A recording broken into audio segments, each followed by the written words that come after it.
without any further delay, I'm going to introduce you to Christopher. And Christopher is here as part of the Marvelous Work and a Wonder. And I'm just learning a little bit about it, so I don't want to sound like I don't know what I'm talking about, but a little bit. I'm really excited, though, because I've started reading, and he's got 6 or 7, 5 books with 2 more on the way, if I understand. Is that right, Christopher? That's right. All right. So I've just started reading The Human Reality, and for you listeners out there, I know you'll want to stay tuned for this because it's something that you're going to be very, very intrigued by, and if anything, you're going to be able to open your mind to understand and learn some new concepts that maybe you never thought about before, or maybe you did and you just didn't realize it. So The Human Reality, Who We Are and Why We Exist, is kind of the first book that I want to talk about, but I want to introduce you first to Christopher and have him tell you a little bit about himself and what we're doing here today. So how are you doing today? Good, I am. Thank you for having me. I'm glad that there exists channels and stations and media outlets that allow the freedom of thinking. Yes. Not necessarily the freedom of speech, but at least the freedom of thinking. So thank you for having me. Yes, we're happy that you came. So thank you for being here. So tell us a little bit about the books that you've got and tell us a little bit about what the Marvelous Work and a Wonder is. Okay.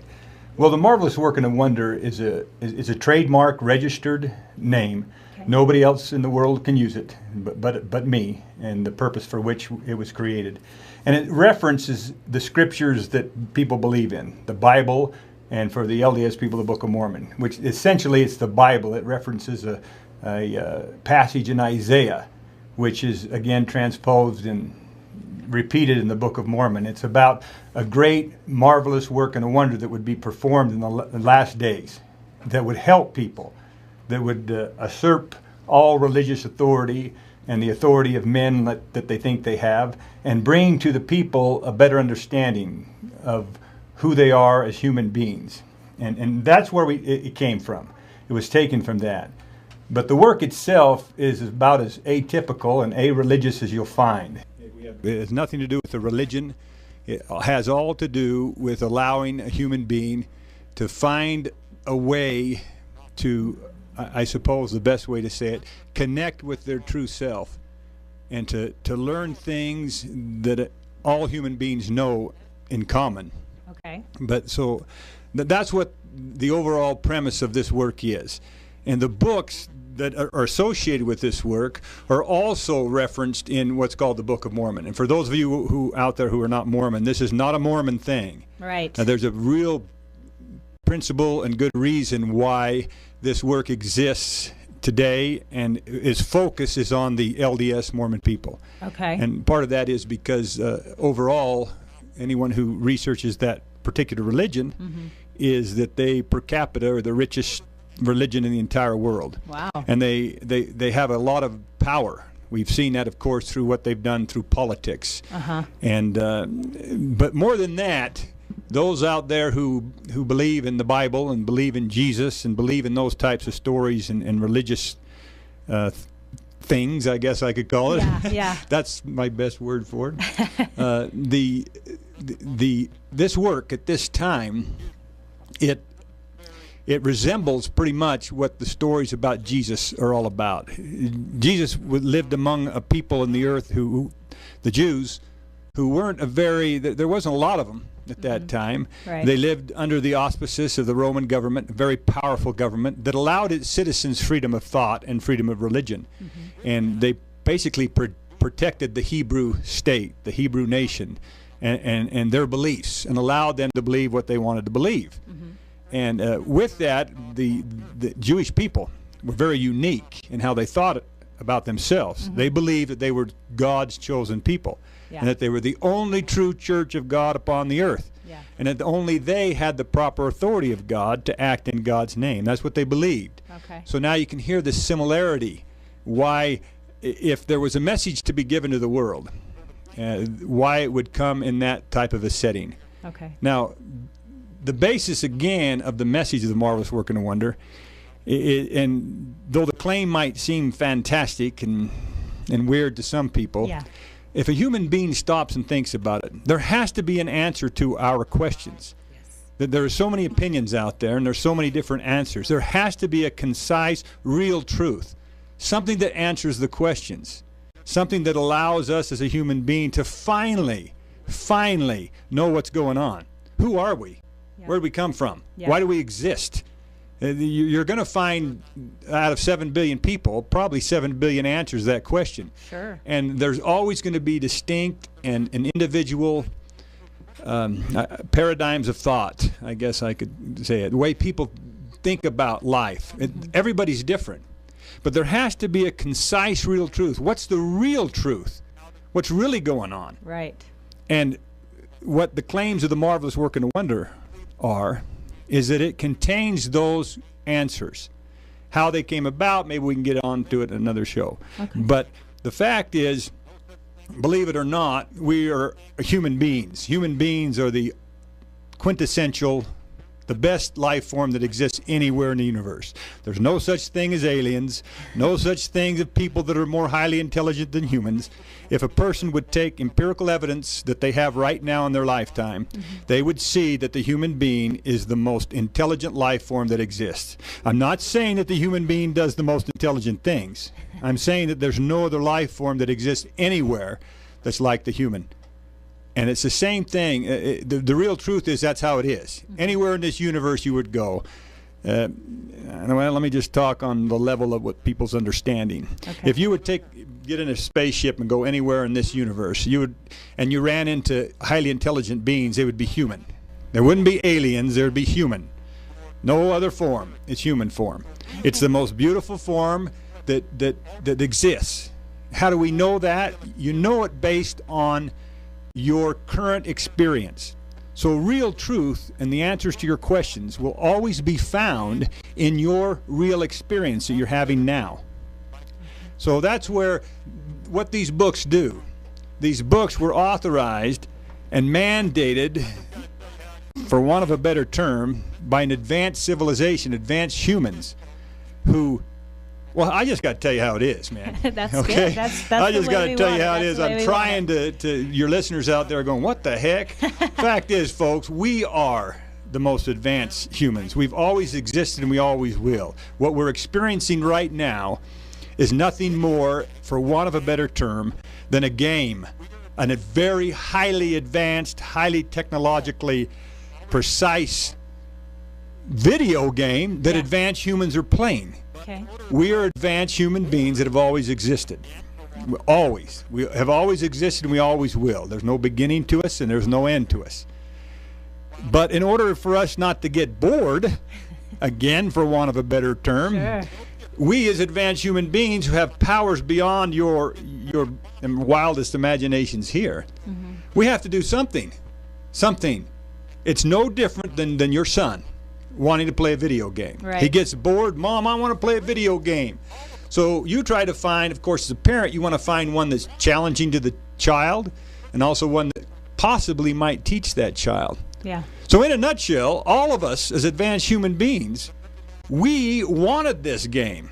It's an incredible game, and if we were to get into the details, which the Human Reality book does to some degree, we would find that the very laws of nature, from what science would call from the level of protons, neutrons, electrons, quark strings, whatever you guys come up with in your own religion.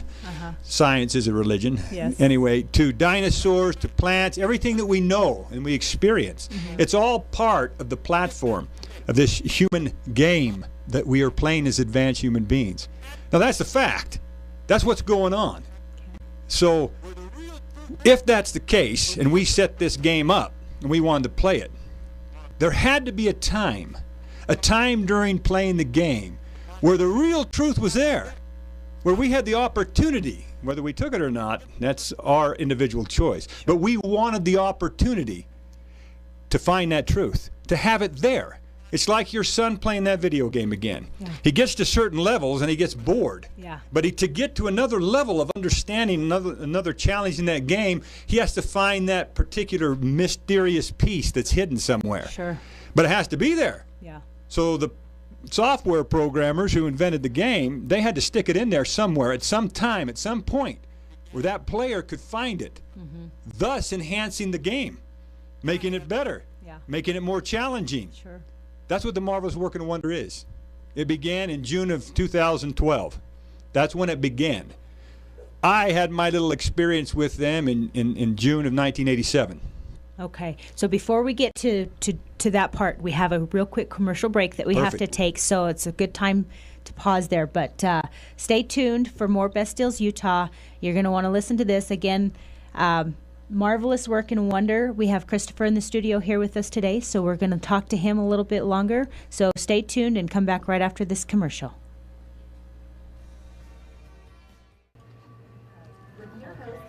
Yeah, there's part of me sometimes that wants to lead people a little bit in the line up online, but I just can't do that. Yeah, I just have to come out. Here's how it is, folks, and then the details will come out. Yeah. As we talk about the books, even Scripture, you begin to see that how this all came into play, and you got the clues right there. Yeah. The Book of Mormon, the Bible, there's clues in there to tell you this is what's really up. The kingdom of God is within. God is the same yesterday, today, and forever, and has been the same, unchangeable, invariable being. And then people think, well, we're children of God. Does that mean we're... Now you're thinking. The clues are there, you see. Yeah. That's how you get people to open their mind. I think. That's right. You force them to think for themselves, you know. That's the clue. Yeah. And one thing that this work can do is help a person to do that. They don't need the books. Yeah. You don't need to read those books. Yeah. You think. You think using, that's what I tried to bring out, your current experience. Think. Yeah. Think about it. The Human Reality book will take you there in your mind. It's very deep. Yeah. And it'll take you to a point, well, what? Well, that's... Oh, yeah. Oh, thank you so much.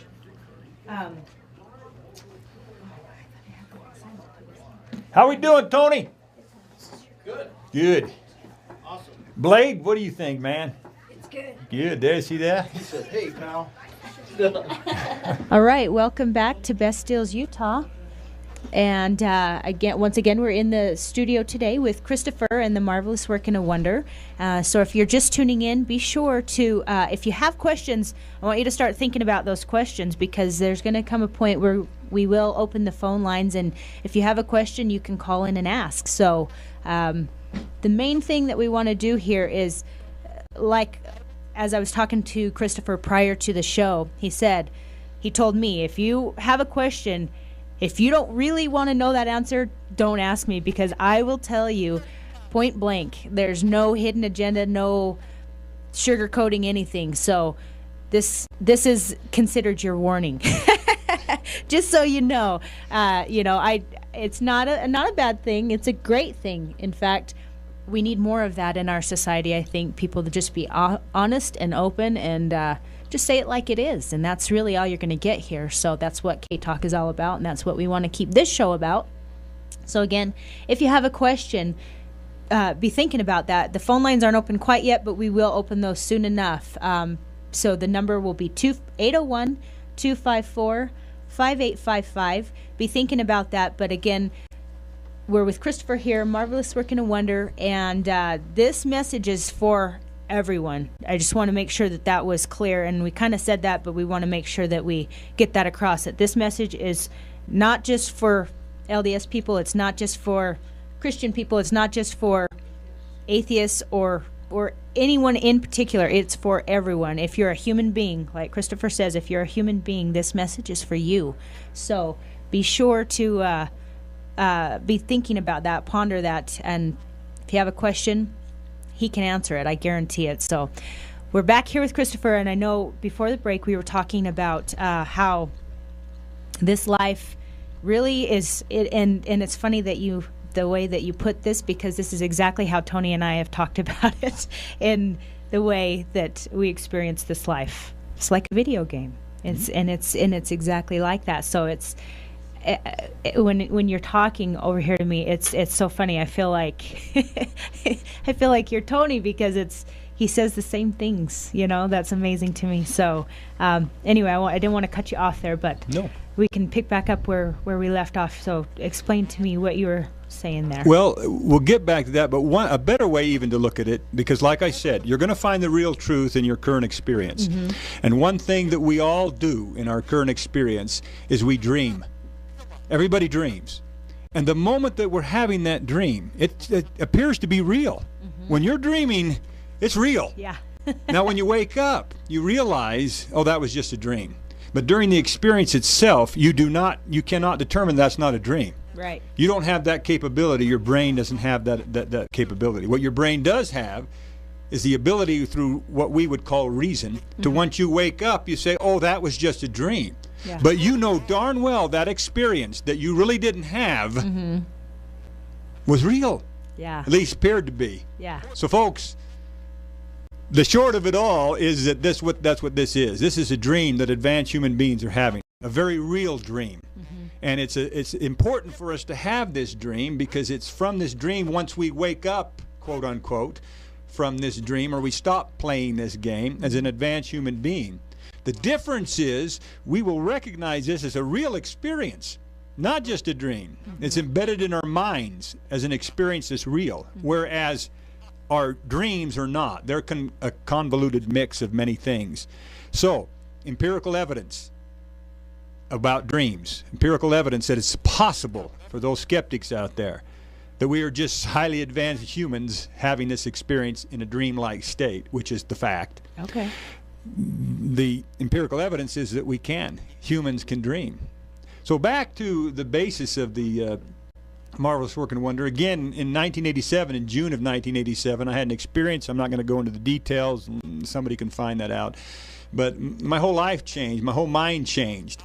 In essence, someone had to be prepared. It could have been you. It could have been Tony. It could have been anybody. Someone had to be prepared to deliver this message on our level, in our language, according to our understanding.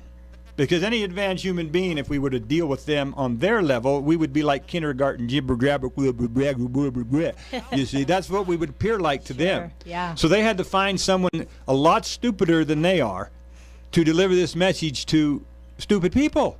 But in reality, folks, we're not stupid. Yeah. Remember, we're in this game, and what I learned that first day on June 16th, 1987, was that we're all equal.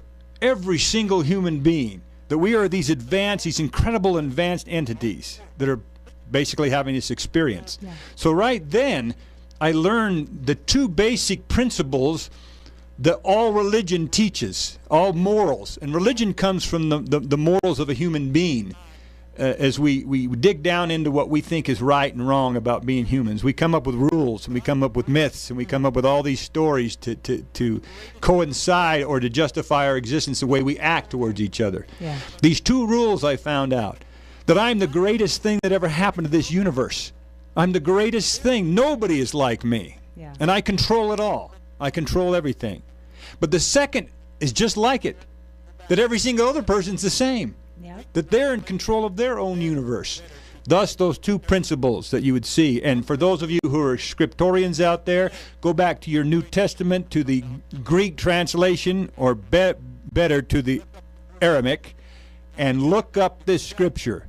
It doesn't say the two greatest commandments are, thou shalt love the Lord thy God with all your heart, might, mind, and soul. Look up the word. It says, thou shalt love yourself.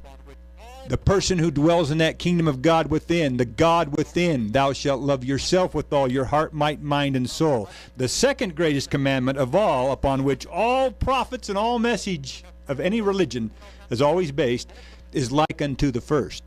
Love others as you do yourself. In other words, see them as that ultimate being. You have no right to tell that person, that ultimate God, that human being, what that person should think, do, or anything else. As long as what that person does not affect you and your free will, you have no right, and there are no laws or restrictions anywhere in any degree of our existence that takes away our ability to be an individual and do what we want, as long as what we want to do doesn't affect another. And so what does this work do? It proves that point to the various mentalities of humans that exist upon this earth. That's what the books are for. The books also, when we get in, if we don't have, I don't know if we have time this week, but the Book of Mormon was an advanced human that came up with it. Is it true? It's as true as the Aesop fable. It teaches you a true moral. It takes things that you believe in, even historical facts, some which occurred and some which did not, and it makes it in, they made it into a story for a purpose, to help human beings at a certain time during our dream state, during this game, to start to think. That was the purpose of the Book of Mormon. And it's an extraordinary compilation of those things. Mm-hmm. And when you read it with that attitude, you begin to see, of course, and who this Joseph Smith guy was. Of course. Here were the United States, the first time in the history of this world where we had a nation of human beings, a group of human beings, who could say something that wouldn't get them killed. In other words, freedom of speech. Mm-hmm. So who would an advanced monitor, an advanced software operator, monitor, overseer, whatever you want, who would they call and try to influence? They wouldn't try to influence someone like Tony and I, who have our set minds to some degree. Sure. They'd go after your son, Blade. Mm-hmm. They'd go to Blade and say, hey, Blade, guess what? Blade's mind's not inculcated to such a degree that he can't learn new things. Right. Thus, a 14-year-old teenager in the midst of the United States of America was prime, ready to have this completely different idea shown to him. Mm-hmm. The Mormons don't know what the first vision was and didn't happen like they think it did. Right. But there was an incident that happened that Joseph would later present many, many years later as this first vision, which didn't happen that way. But it was at that point where an advanced human was able to make contact with a mortal person. And it was a teenager who was searching. Okay? Yeah. And that teenager, they were able to put it in their mind. This is what's really happening. So Joseph knew. Didn't know everything at that time. But over the time, he learned. Yeah. And then to help him out, to teach Bible believers, the Bible believers who came over to the Western Hemisphere and stole the land from the Native Americans who were dark-skinned, and the Bible believers at the time who were white-skinned, who believed that only white-skinned people were chosen by God. That's why they took all their land, treated them the way they did. To teach them that the dark-skinned people, especially the Indian people, are just as equal as them.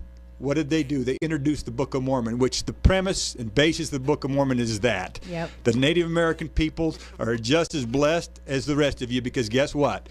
They came from a Hebrew ancestry. Is that true? No. It's a story. It's a myth. It's what Bible believers needed to see and hear to try to get them to think, to feel, oh, these Native Americans are just as important as we are.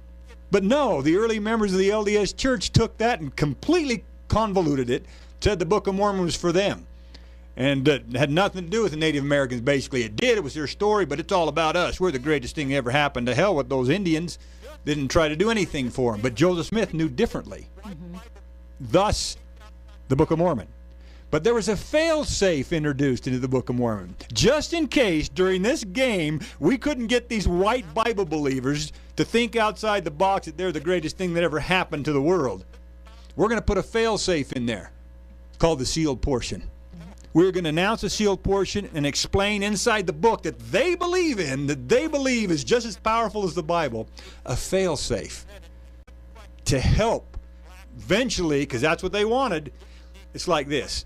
I didn't quite get it when I had the Book of Mormon back in the 1800s and I read it and I couldn't quite get that black people and dark-skinned people were just as equal as white-skinned. I couldn't get it then, so give me another chance. Your chance is 2012 in this marvelous work and wonder. The chance of this work is to allow human beings to learn the real truth. The sealed portion dovetails the Book of Mormon, which is all about the Bible. Yep. It's what it's all about. Those three books prove one thing. You ain't all that in a bag of potato chips, white folks out there who think God's giving you this power. There's no such thing.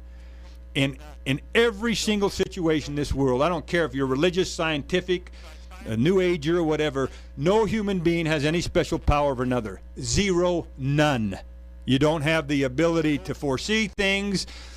Psychiatrists are no different than psychics. They learn and develop a trade, and they're able to get people to convince them that they know things. Nobody has any special powers. We are all 100% equal. Now, the other books of this work, because religion is the most powerful motivator of human action that we know of on this earth. Most of the books have to do with that. But the incredible part of it is this marvelous work and wonder can answer all the religious questions. It answers the book of Revelation, that was all about. It takes things that nobody for hundreds of years has been able to answer, and it gives the answers. So my critics and the enemies out there, they cannot dispute those books. Yep. They come after me. Yep. Like every messenger like me that's ever existed upon this earth, when their value begins to be diminished by a message of truth, they come after the messenger. That's right. Because they can't do anything about the message. And that's why when a person reads these books, no matter in what state they are, like you mentioned the Human Reality book, that's for a scientific mind. Mm-hmm. It's for a mind that thinks that science is the way, that we've proved we have all these theories and hypotheses that they think about those two words. We developed them. Yeah. Theories and hypothesis. Yeah. They are just like myths and fairy tales. Stories and fairy tales. Just science is a religion. Mm-hmm. The prophets of science are scientists. They believe them. You get one scientist that looks at the work of others and say, this is empirical evidence. We've had controlled experiments. You have no clue, science out there. Things are changing. 100 years ago, you couldn't have imagined somebody with a cell phone. In science, there was nothing. There was no electromagnetic experimentation and hypothesis that would put that in your mind. The things that science believes today to an advanced human are silly kindergarten finger paintings that mean nothing. Neanderthal to them, you see. Mm-hmm. And when we as human beings start to understand that we really don't know anything, but we do, but we don't. That we're all equal. That equally, every single person that comes up with their own little myth, their own little hypothesis, their own little religion, their own, I call them tea parties, that's okay. It's just you. But don't think that your tea party is any better than anybody else's. Yep. Because then you're going to meet an advanced human. Or then you're going to meet me. Yeah. And I'm going to tear apart your tea party if you're tearing apart other people's tea party. Right. That's what a messenger does. I don't want to confront people on what they want to do. Live your religion, live your science, live your opinion and your theories. And if you believe you have some special power, good on you. But don't try to tell other people that they're wrong. Don't try to tell other people that they're not as good as you, because then you're going to come up against someone like me who knows better. Yeah. And whether people believe it or not, it comes down to this. I know what advanced humans know. I don't have their brain, nor do I have the vocabulary and the ability to give the message to you in the form that would even answer all your questions even more. Mm-hmm. But I can take any scientist, any religious person, or anyone else that has developed theories based on their human experience here, and give you a whole other way of looking at things. That's the purpose of those books out there. And they are the empirical evidence that this work is what it is and that I am who I claim to be. Without the books, I'd just be another guy out there, and then people would have four choices. And we talked about this before the show. Yeah. The choices are this. He's either a deceiver, a manipulator, a genius manipulator, because he's able to do things that nobody else can do, but he's still a deceiver. Mm-hmm. He's either deceived by Lucifer. Satan himself entered into that man in June of 1987 and took over his body and gave him all these truths so that he could deceive people and take them away from religion. Or else he's insane, completely insane, autistic-like, and he doesn't realize that he's schizophrenic, sees things and hears things and talks to people who don't really exist, like the rest of us, or it's true. And so every listener out there and every person that comes in contact with this work has to determine for him or herself, it's one of those. Yep. And does it matter to me what they come up with? Absolutely not. No. Because it's your tea party, man. But you wanted this. And regardless of what you are or what people think you are, it has nothing to do with it. That's right. Nothing. Because if you read the books, if nothing else, and you don't want to listen to anything that you say, all you have to do is read the books. The truth is right there. That's right. It doesn't matter what you say or anybody else says. The books there prove everything that you say. So, I mean, I laugh too when I see some of the things that I've seen on YouTube with you and the people, your critics that like to attack you and say this, that, and the other and try to bring out the worst of the worst of the worst, like, oh, this is definitely going to take him down, doesn't even faze you. No, I mean, I challenge anybody out there, and even if you're listening to this show, call up, man. You got a public, now you can confront me in public on anything. Yeah, that's right. The fact is, though, you're going to find, like is the case with most people, what you read on the internet, you better not believe a thing you read and half of what you see, folks, and you'll come closer to the real truth. Nice. Okay, so we've got our next commercial break here. Stay tuned, and we'll be right back after this commercial. Here we go again. I kinda wanna be more than. Is it what you want? Oh my gosh. See, there you go, huh? Yeah, I just Good. love it. That's Good. great. I mean, that kind of challenge for you guys to make that on your radio show and say, so these guys have a guy in there, they're challenging us to confound him. Yeah. No one ever has. When the enemies and critics are out there, I mean, there's things that people say, well, I don't agree with that, and that's fine. I said, but it's reasonable. Yeah. A person can say, well, I got this point and this point, and I had listened to both. That was more reasonable. Yeah. Yeah. And that's why the people, the Rose and other people, even Sherry, my wife, I didn't. When I first met her, she was staunch LDS. Really? Oh, heck yeah. I didn't say anything. I wanted her to keep going to religion, and she wanted to know what I did. And I said, well, if I tell you what I do, you're not. I basically said, you'll never be my wife. You'll always just be a friend to me. And that's just how it is. So she goes, don't tell me then. Because she could feel that there was something there. That sounds like Brigham Young there. Didn't he say something like that? Well, yeah, to some. Hey, about Don't tell me don't tell me if I can't handle if I can't handle it or something. Yeah. Yeah. But she started reading it. I was in the process of translating the sealed portion at that time. And then she would get it, what was done. And but she would see, and she's wanted to give the empirical evidence of being there when I did it. Wow. Really? Because all of a sudden, in one day, when I was taking care of this crippled guy and doing all that I did, this 10 chapters of this incredible stuff, and she would read it. And then she began to see, oh my gosh, is this true? Yeah. And there one day she came over. She knew where the plates were. She knew they were in a closet in this box where I had them. And I noticed that she looked over there a little bit, and she was always a little skeptical. I said, Sherry, you want her to hold those plates? And she goes, no.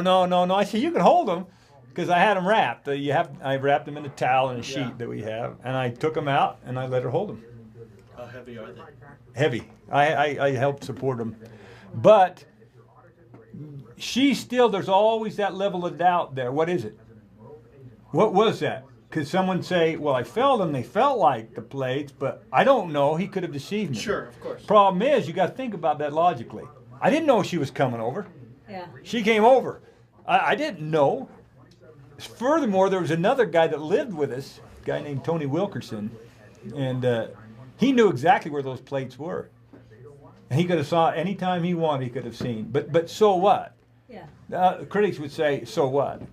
And when you really know what they are, why they were necessary for both Joseph and me, why there need to be that prop there to get us to do the job, it'd make more sense. Yeah.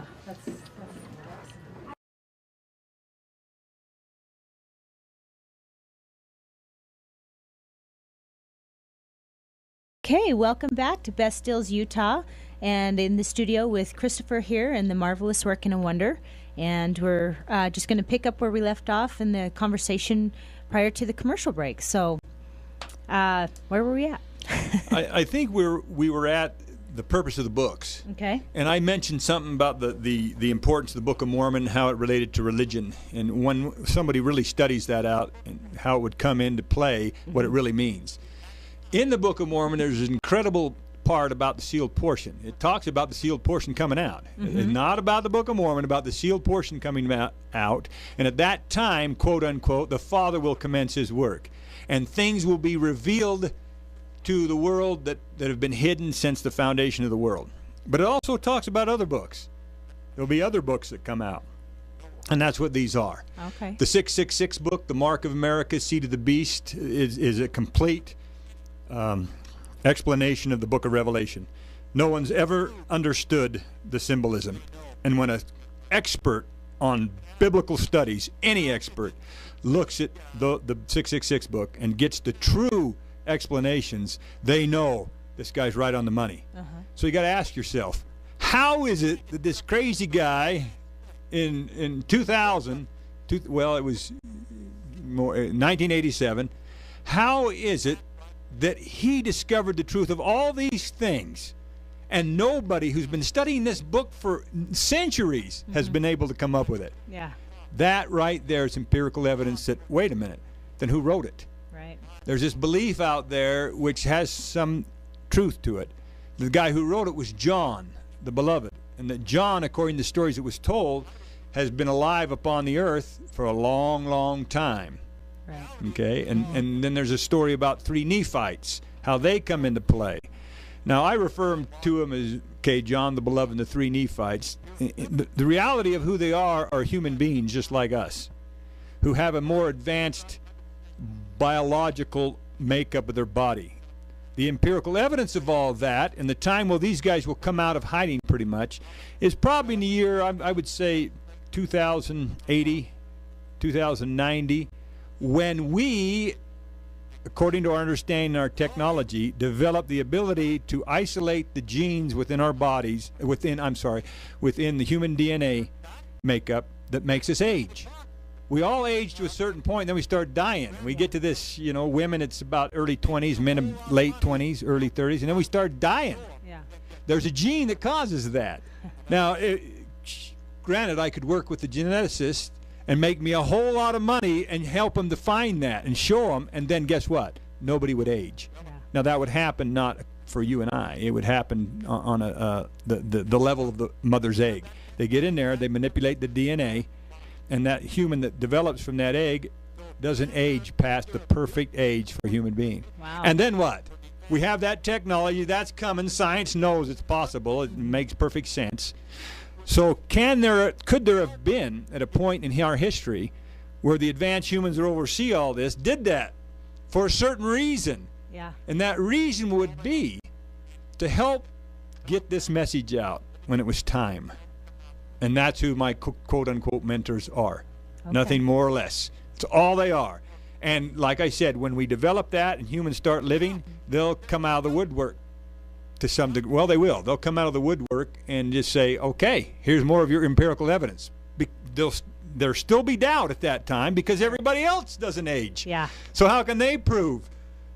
Well, there'll be some. Yeah. Because they'll know what they know. They can speak almost any language that exists, and they know what they know.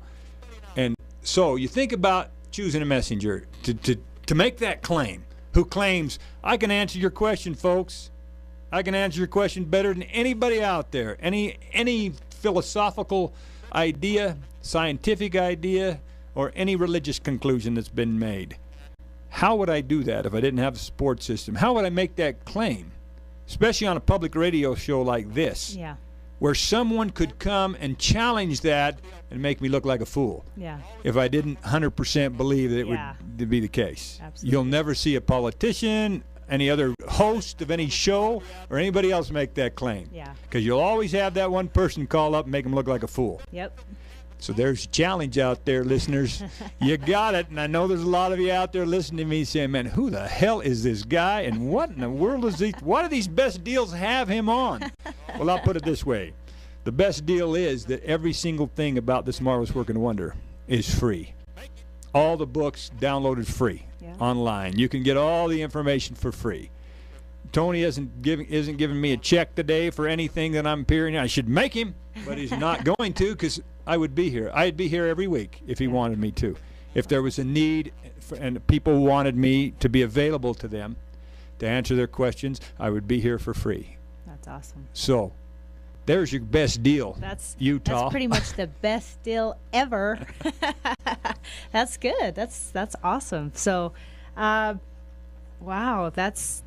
and it's so it's so much information that it's really hard to ingest it and still, I mean, not that I don't agree or believe or anything. It's just taking in that, and I think everybody would probably agree, if you have a question, the challenge is there. The phone number, if you need to know, is 801-254-5600.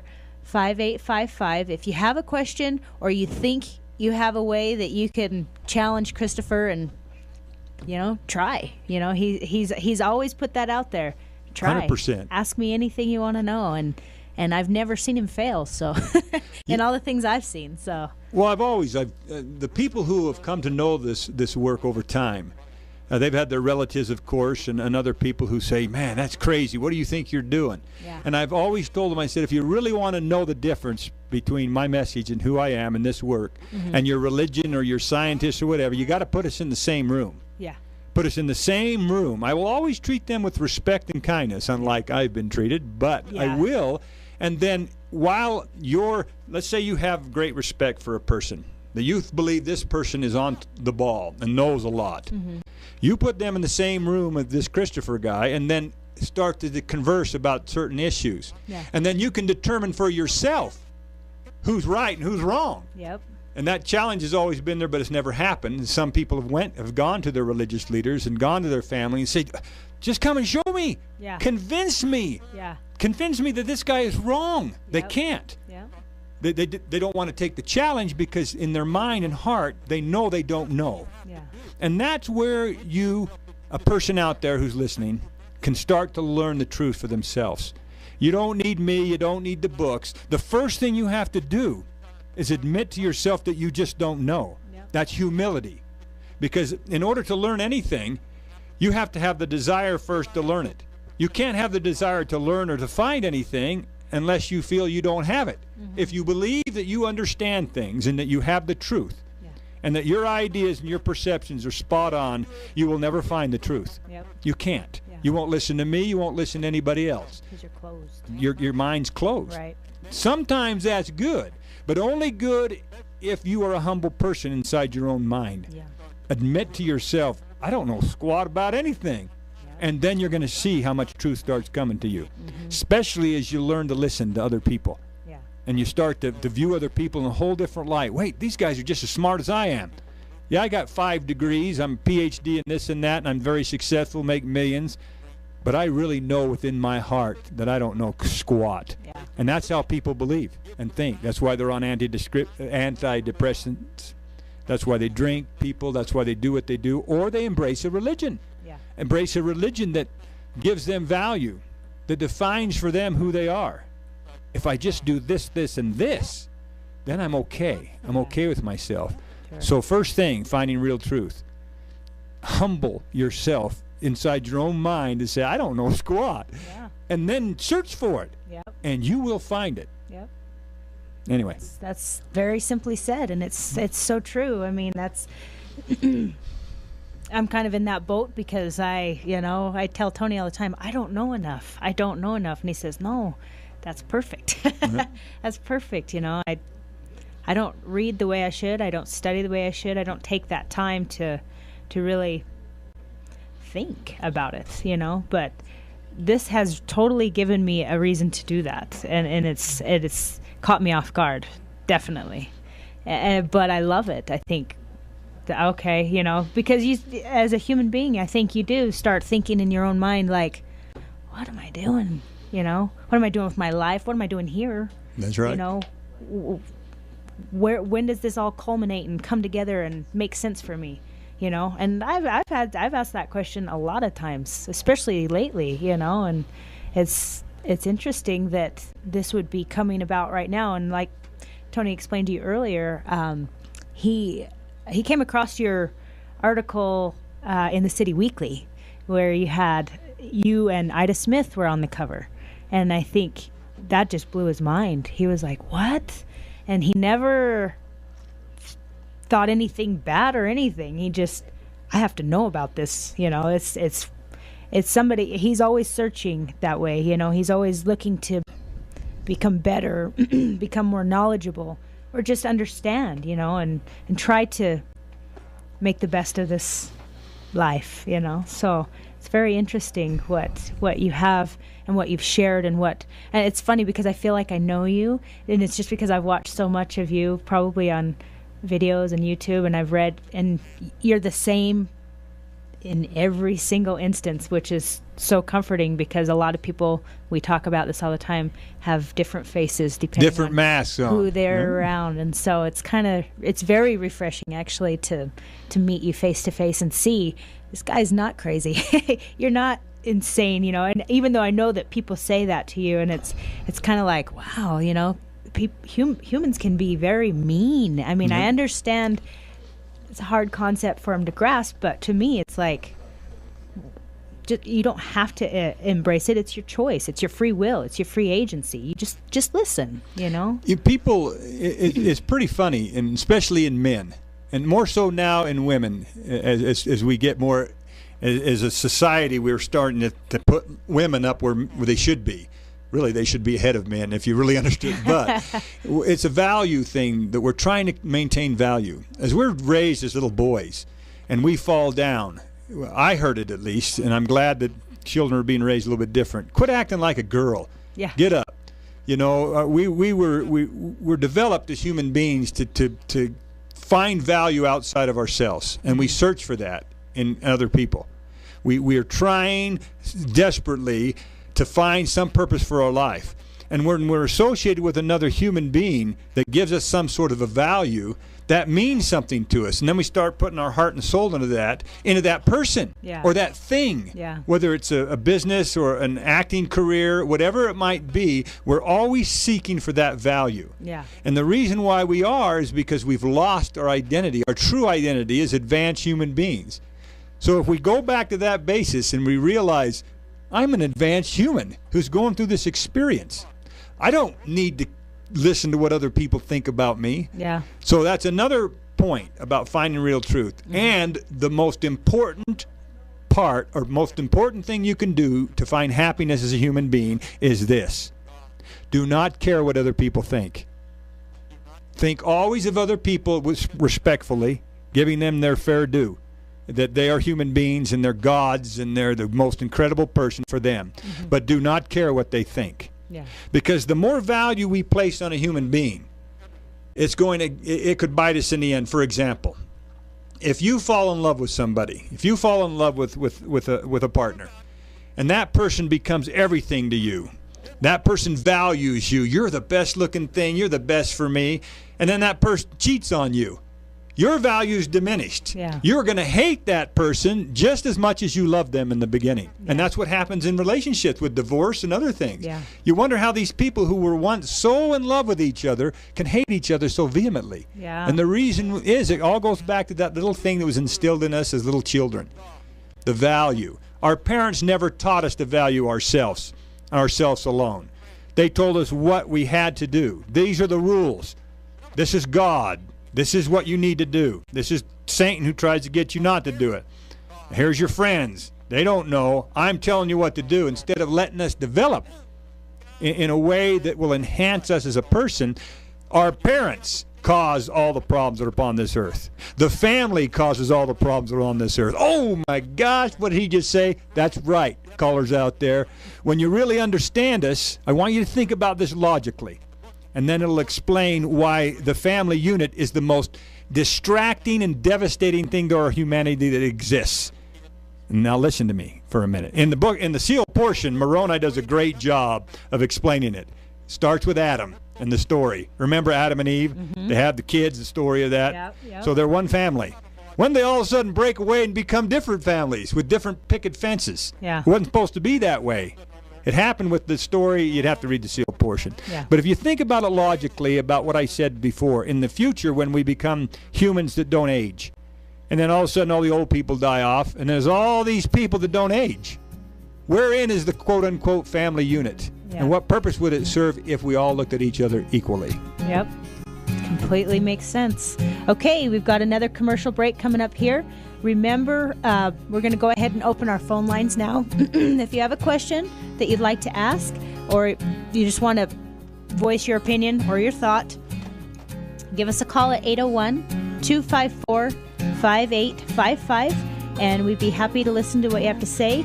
Yeah, so we'll be back right after this next commercial break. You know, you're going to find that people are very intimidated with that type of claim. They're intimidated to call. They don't want to look like a fool, especially callers that may have called into your show before a lot, and they're known by others. Sure. They don't want to take this on. Yeah. Same problem with my radio show that I do. Yeah. I don't get a lot of callers because Yeah. they don't want to feel like a fool. Right. And it's really for people who are searching. You got a question. Yeah. The problem is then people have to decide, do I really want the answer to that question? If I get that answer, and all of a sudden everything I've ever believed is discounted in that Yeah. one answer, Yeah. that's what scares them. It makes sense. I mean, but at the same time, like you said, if you're searching, if you really want to know, if you're really looking, if you're really stumped, you know, you need that. That's right. You need to take that risk, you know, and it is a risk because it's not something you're used to or even know how to handle. I mean, I'm still trying to figure out how to do it myself, you know, and I'm doing something in kitchen washing dishes yesterday or the day before, and he's editing away, and I said, Tony, come here. He's like, what? And I started asking him all kinds of questions, and that turned into a 2-hour conversation because, you know, I can't, it's just part of learning, I guess. That's you know, right. just- Well, it's part of the challenge of this game. yeah. Because when the game started as little kids, and this would be good to talk about if it comes up, we didn't have these challenges that we have as adults. All this crazy stuff started being imputed into our brain Yeah. and recorded. God, religion, money, values, everything that we developed and created on this earth. Yeah. And now it's not fair. It's not fair that we can't find the truth because of how it all started out. That's what this work's about. It's to level the playing field again. Yeah. That's why in the Book of Mormon, when you hear Jesus talking he says, unless you become like a little child, you will not be able to accept these things. Yeah. And he said it twice. Yeah. And there was purpose for them putting that in there. Yeah. If you don't become like a little child and get rid of everything you've ever learned Yeah. since you were a kid, Right. you ain't going to be able to do this. Yeah. And it's true. And that's where I don't remember. It must be in the human reality, but I can't remember. But we were talking about Blade, you know, and we're like thinking, what have we done, you know, our whole life with him, you know, as far as raising him the right way. I mean, we always thought we were, you know, kind of doing the right thing. I mean, I think most people do think they're doing the right thing, and you know, we've always done things different than the normal, Yeah. always from the time he was born, you know, and so. We think, well, I think we're pretty close, you know, we're pretty close, but it's very eye-opening to realize, like when you explain, you know, what parents do to their kids, it's like, oh God, did I do that? I probably did, you know, and it's like, it makes you step back and look at him a little differently now, you know, we have, and we think, you know, well, I think we're pretty close to being teaching him the right way or giving him the guidelines to learn the right way, you know, I think it's a whole different outlook with the whole family unit, you know, how you're explaining that, because people can take that and just go, oh my gosh, what is he saying, you know, because your first gut reaction is to That's right. do that, you know, and I think that's good. I think that's why you can reach so many people, because it forces them to think, like, why would you say something like that? That's right. You know, and then it's like, oh, I understand now. I kind of get it, you know, it makes sense. It really does. I mean, I could sit and blame my parents for days and days That's for right. things that have happened to me, but, you know, I've had to learn to let that go That's too. right. So, And there's a lot to do with forgiveness. yes. Number one, nobody should have to ask for forgiveness. Just how can you forgive a God who's playing the game the way they want to? Right. How can they be wrong? Yeah. Yeah. How can they be wrong? Yeah. You see, and that's where the stories of the Bible come in sometimes, because you hear this vindictive God that commands people to go kill other people. Are they wrong in doing that? Are they wrong? Obviously they aren't, because God told them to do it. Right. You see what I mean? Yeah. Was Hitler wrong in doing what he did?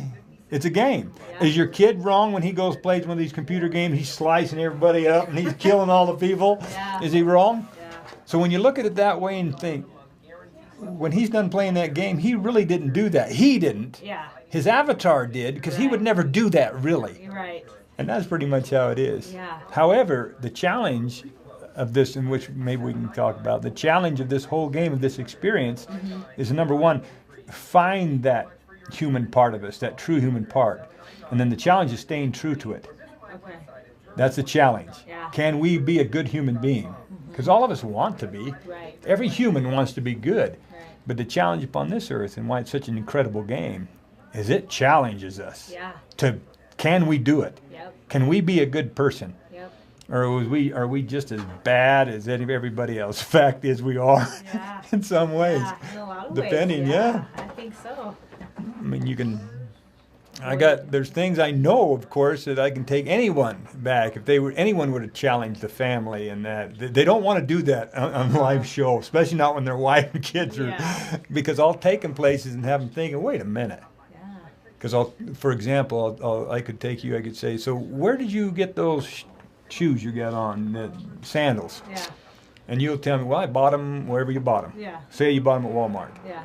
Where did they really come from? Who made them? Yeah.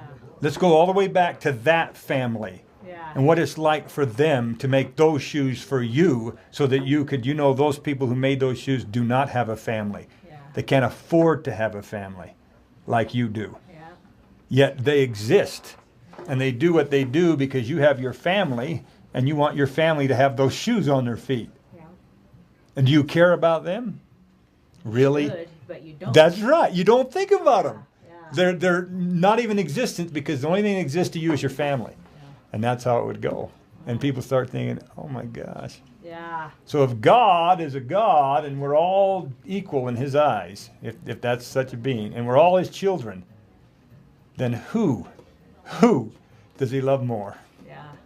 The prostitute on the street who has to prostitute herself because that's the only way she can get money? Yeah.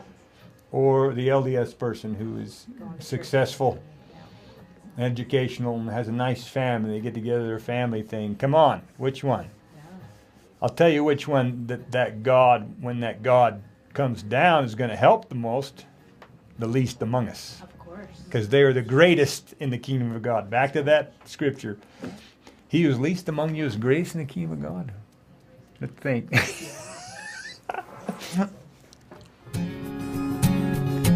Okay, welcome back. We're here on Vestales, Utah today with Christopher and the Marvelous Work in a Wonder. And we're going to get back to our talking. Now, we wanted to remind you all, if you feel like you have a question or you want to pose an opinion, anything, give us a call at 801-254-5855. And again, call, ask us a question if you whether you be curious about something or you want to dispute something. You might have a different opinion, but we want to hear about it. So give us a call if you feel like it. 801-254-5855. The lines are open, and we'd be happy to hear from you. So back to our conversation. So we were talking a little bit about the family unit, right? And how I know that throws a lot of people into big red flag there, thinking, what is he saying about the family unit being the most destructive? But can you explain that a little bit for people so that they understand what you mean by that? Well, if a person asked me that question and wanted me to explain it to them, first I'd want to know what their background is. Mm-hmm. How do they view the family? Who taught them what the family unit is? Mm-hmm. What experiences have they had that bring that value to them where they think the family unit is such a wonderful thing? And then it would be based on their experience.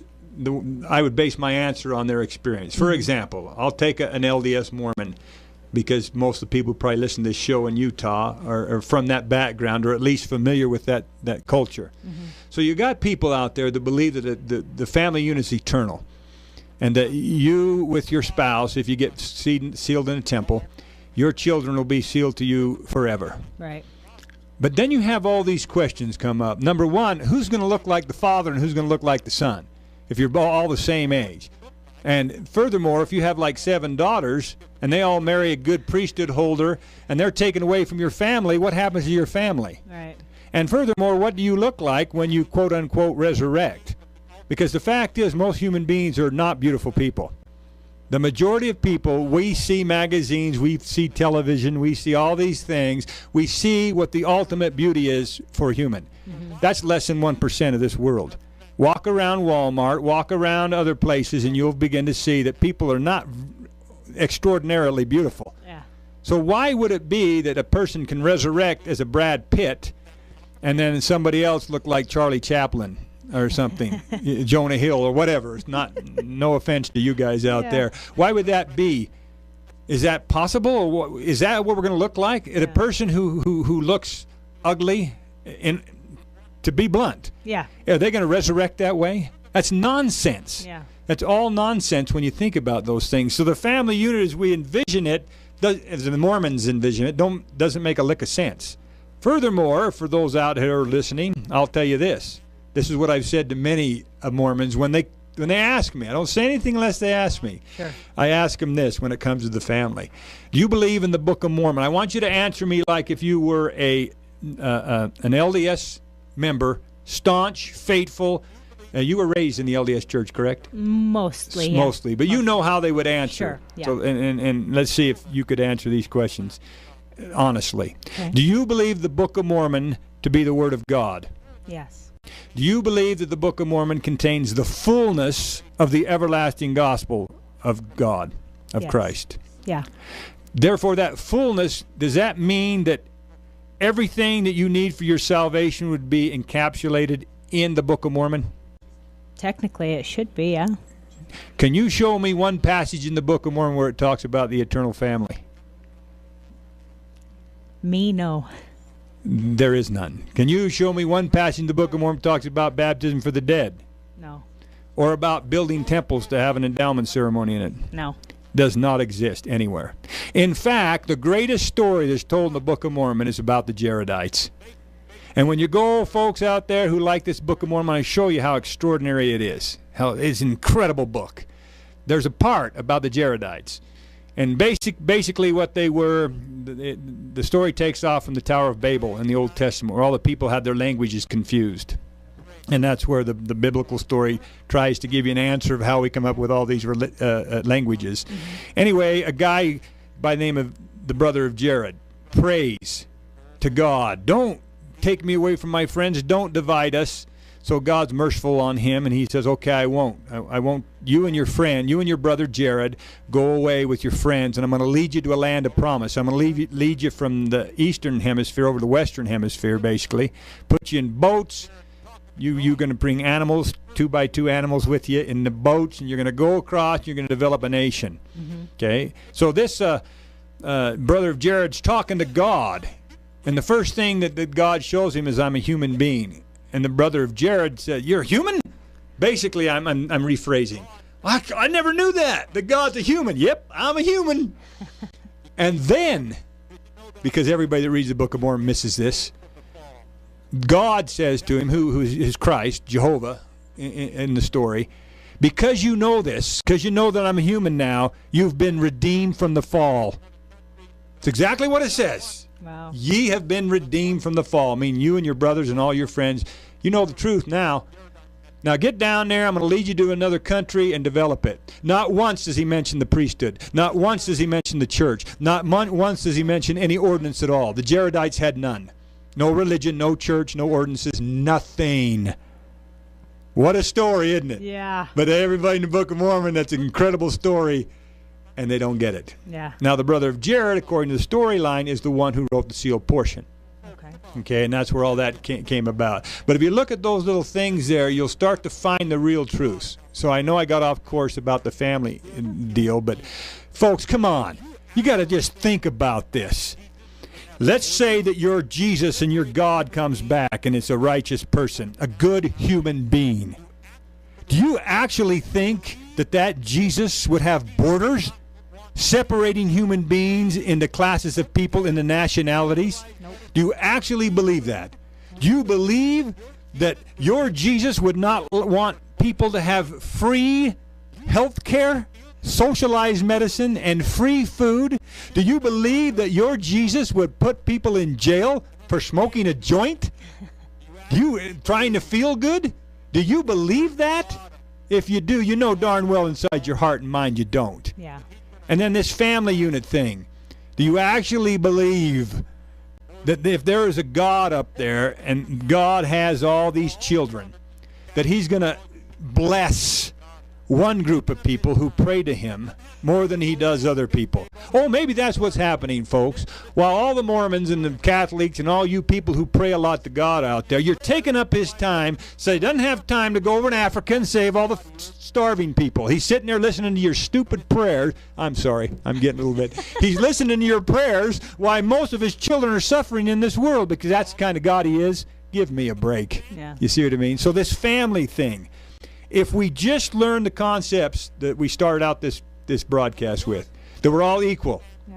and that in an advanced human society, think about an advanced human society, where would the quote-unquote family take place? Number one, children in an advanced way don't come pushing out of a woman's vagina. I'm sorry to tell you, that hurts. And it's this terrible Neanderthal way to have a kid. Yeah. Okay, we already have the ability to clone, and we don't like that, ye religious ones, because you think we're playing God. We'll wait for about another 50 years, and you'll see how humans are finally get it.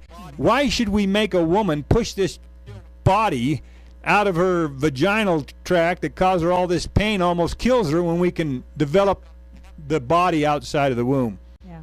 And still, when the baby's developed outside the womb in a controlled it would be an artificial womb. That's how it's going to happen in the future. Yeah. So even the family dynamic as we see it today has changed over time. Look at women. 200 years ago, you wouldn't be sitting in the same room with me, talking to me, and trying to give me your opinion. Right. It wouldn't happen. Right. You know, me and Tony would be dealing with it, and we'd go tell you women what's up. Yep. You see? Things have changed. Yeah. I am much stronger than you. I can make you do. Before, I could make you do what I wanted you to do, and there's not a thing you could do about it, because I was a lot stronger than you. Right. But now, with your little finger, you can stop me and any man. I don't care how big he is. Yeah. You can stop him because of technology. Yeah. And the point is, everything has changed. The idea of what a woman and a man does and how they respond in our environment and in our experience as human beings, that's all changed, and it'll continue to progress as we start to see sex for what it is, as we start to see these things. What won't change is the value that we place on ourselves. Therefore, we will always try to find that one human being out there, male, female, and it doesn't matter what gender or whatever, that gives us the value that we're seeking. Because we don't know that we're advanced human beings. Right. And we want to seek value somewhere. And that's why we'll always have special relationships. That's why a special relationship with just one person means so much to us. It means something because of that. Now, if we didn't have that value system, it'd be a whole different ballgame. Yep. But while we're on this earth, going through this life in this dream state as advanced humans, we will always be attracted to a relationship where we gain value from it. It doesn't exist like that in advanced worlds. They're completely different beings than we are. It's what we go through here. Because an advanced human would never place itself, male or female or ungendered, in a situation where it could be harmed emotionally in any way. Thus, it's never going to put itself in a relationship where it depends on another human being to value it. Yeah. It doesn't get its value outside of itself. That's the big difference. And that's, however, where a human being on this earth, once they figure it out, can find the greatest amount of joy. When they realize, I don't need anybody out there, outside of myself, to bring me happiness. I have to learn first to love myself. And then what will happen when you do, you'll attract other people wanting to be around you. Yep. You'll attract the right types of relationships. First, you got to love yourself. Right. And unfortunately, in this world, we've messed that up. We need people that look good to love them. We need people that are successful. We've developed this value system since we were kids that devalues us as a human being and makes us strive to get the world's validation, Right. thus causing all of our problems. So why not smoke weed? Why not get drunk? If we can't get the value out there, when Yeah. you smoke weed and you get drunk, and I'm not telling you that's what we should do. Yes, I am. We should legally overturn all the laws, because once you do that, And I don't do that. I don't get high much. I've been high a couple times, but it was too high. And you begin to value yourself. Yeah. You think about that. If anyone out there who's ever had a joint and they've got high in that way or taken some other drug, it isolates you within your own self, and that's when you start feeling good. Not only the physical feeling, but you yourself, nobody outside of you is going to cause you problems. Yeah. You're not going to care what they say. I've talked to guys that have been high as guys, and they say, "Man, Christopher, you're so funny, you're so good." But they're concentrated on themselves. Yeah. So how can that be a bad thing in this world where the value systems that are outside of us have caused us to lose ourselves? Yeah. You see? So anyway, I've been talking too much. You go ahead. That's what we're here for. We talked during the break about why a lot of people don't call. And I'm going to talk to you folks out there. I know it's intimidating to have a man come out in public and say, "Come on, I challenge you with any questions." And that seems arrogant. And I don't want to be arrogant or to appear that way to you folks out there. We can discuss anything you want. Right. I'm not going to cut down your beliefs, people out there. You have your beliefs. And you can call up and you can give your comments and your opinions. I think that's what this show's about. Right. And I'm not going to say anything unless you ask me a question. As the warning was given, Right. I will answer that question. If it then and therefore makes your understanding your belief system less valuable to the world, I can see why you wouldn't call. Right. But for the life of me, if I had some guy out there, some guru or whatever that was saying, "I can answer your questions," I'll be up in that. Hey, I'm going to call that guy. Yeah. Tell me about this. What about this? La la la la la. But Okay, anyway. so we got to do a quick commercial break, but remember that. Give us a call, 801-254-5855.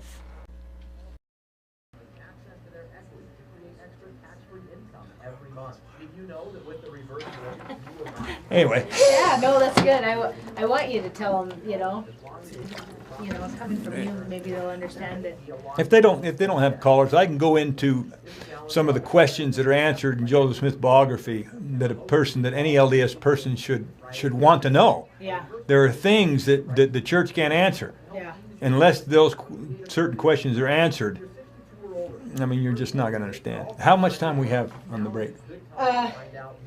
We went over just a little bit, so Oh, sorry. probably a couple minutes, but if you need to... I just need to go Yeah, over. you're fine. Well, I'll cover I drank that coffee. Yeah, I know. How's it going, Blade? He's got a question for you. Good, man.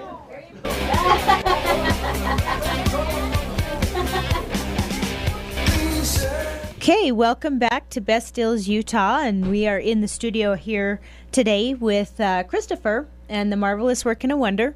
And like he said before the break, don't be intimidated to call. He's not gonna tear you up. He's not gonna belittle you. Nothing like that. He's just honest. So, like we were talking about, like I think it's better to have somebody who's gonna be honest with me.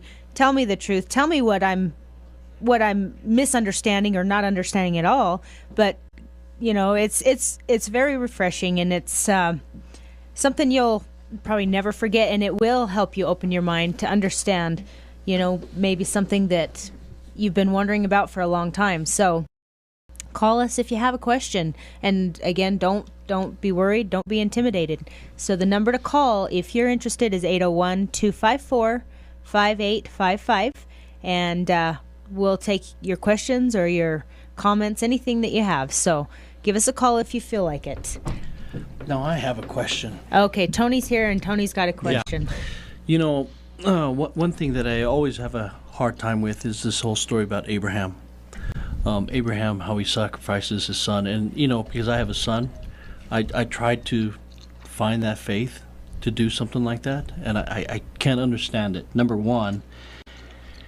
And really, if you look at it, if Abraham was alive today, and some angel or someone told him, "Hey, you got to go and sacrifice your son and go build an altar and go do that," you would think that guy's totally nuts. You know what I mean? In my opinion. And I always ask, and every time we have a conversation about Abraham or something like that, I have to really look deep down inside, because I don't think I could never do that. And even in church or whatever, people say, "Who has this solid faith. It's like, I'm sorry. There's no way that I would ever sacrifice my son. Not like that. Because to me, I don't see what, they say, well, that's just in similitude of Jesus. I said, no, that's not. Jesus got murdered. God didn't come down and kill his own son. It says that was free agency of man to go over there and kill. And then you start reading about Abraham, and you start looking at all these different problems. And I have friends both that are Palestinian and Jew and all kinds of stuff, but it all stems from Abraham. Because, with Ishmael, those guys feel like, no, that Abraham's our father. Ishmael was the first one to be born, and it was through Hagar, but we were the firstborn. We were the righteous one, and it was his wife that kicked Hagar out. And if you remember, his wife was the one that he had to lie, saying that it was his sister to go in. It says so. What is? Because I know. Sometimes I read in the book. Sometimes these stories in the Old Testament were kind of fables, and like in history, we know that history, you can't trust all history because it's written basically for a certain agenda, for a certain concept, for a certain type of person or people to kind of lead a person astray or to make them feel better about who they are, what they are, and to prove a certain point. What is the truth behind this Abraham story? Great question, Tony. I'm going to love to answer it for you. And when I do, finally, you're going to have the truth. It's going to make complete sense to you. Okay? And I'm going to take it now based on our experience. I'm going to lead you into the answer so that everybody out there will understand it based on our experience here, what's going on now. How does a person strap bombs to him or herself and become a suicide bomber and kill people? How do you sacrifice your life? And don't give me that crap out there that they believe they're going to have 70 virgins, because there's women that do the same thing. Who tells them to do that? Does God, does something in their mind say, you need to do that? No. A religious leader tells them to do that. Someone in whom they have placed their trust. So how do they get it? How do they get that trust from those people? It goes way, way, way, way, way, way back when they started putting together the stories of the Old Testament and what these leaders wanted to accomplish for their people. Obviously, they had convinced the people that God talks to them. That's why they were leaders. That's why they were priests. You go back to the Old Testament and you read through the Mosaic Law, you'll find out exactly what was going on if you have any common sense. The priests who had convinced people that God talks to them were getting all the great parts of the best non-blemished animals and all the sacrifices. This part we're going to give to God, but this part you're going to give to me. I'm the priest. That's the law of Moses. That's their money. They were getting their money. They were getting taken care of so they wouldn't have to work. They had convinced the people, of course, that God talks to them. And when they asked something hard of the people, they had to come up with some story to point the people to, look what Abraham did. God told Abraham to do even this sacrifice. If you will just do this, what I tell you to do, it will turn out good for you. So no matter what I tell you to do, if it is not God's will and He commands it, then God will stop you from doing that. Thus motivating these people to do all the horrendous things that they did back in the day. These religious leaders control people's minds by the stories that they inbred into them since they were kids. These myths, this idea, God commanded Abraham to go kill his son. That's right. Since God did that, you need to sacrifice. Furthermore, if your child does this, this, and that child should be dead, should be killed. And usually it's the child rebelling against the religious leader. And the religious leaders convince the parent, you should kill that child and get him out of this community because he's going to cause us problems based on the Abrahamic covenant. Well, let me tell you, folks, I just discovered that there's biblical proof that homosexuality and marijuana should both be legalized, that God condones it. And let me tell you that scripture. He who lieth with a man shall be stoned. There you go. But anyway, all those stories, all those things in the Bible were all about the control that the religious leaders had to keep over the people to get them to, number one, support their needs, right, and number two, fight off anybody that didn't want to believe like they did. That's why people would sacrifice themselves. That's what happens today. These kids and other people who do these things for their religion, God doesn't tell them to do that because their normal God self would say, really? Yeah. Their religious leaders do. The religious leaders aren't going to get out there and do it themselves. And it's the same thing in America, folks. Don't think it's any different because you got politicians, senators, you got a president, you got other people who are send people out to war. Let's see them send their own kids. Let's see, this is what we should do in America. Yeah. Make an amendment that if politicians, congressmen, senators, president, whoever, they cannot declare war unless they send one of their relatives, their kids, cousins, nephews, whatever, on those front lines. Yep. If they're willing to do that, and that's what's going to take, then for every one that's sent out there, we'll send 10,000 other men. But unless that happens, no. Because that's how we're manipulated. Yep. We're manipulated by people with these stories that they tell us are true, that God would do this. But when you understand the concept of what God really is, it's all in your head. And you realize that these are opportunistic people way back set up these religions to take care of themselves. All you have to do is read and open your mind. The law of Moses and all the sacrifices and ordinances that they do, it's all about taking care of a certain group of people.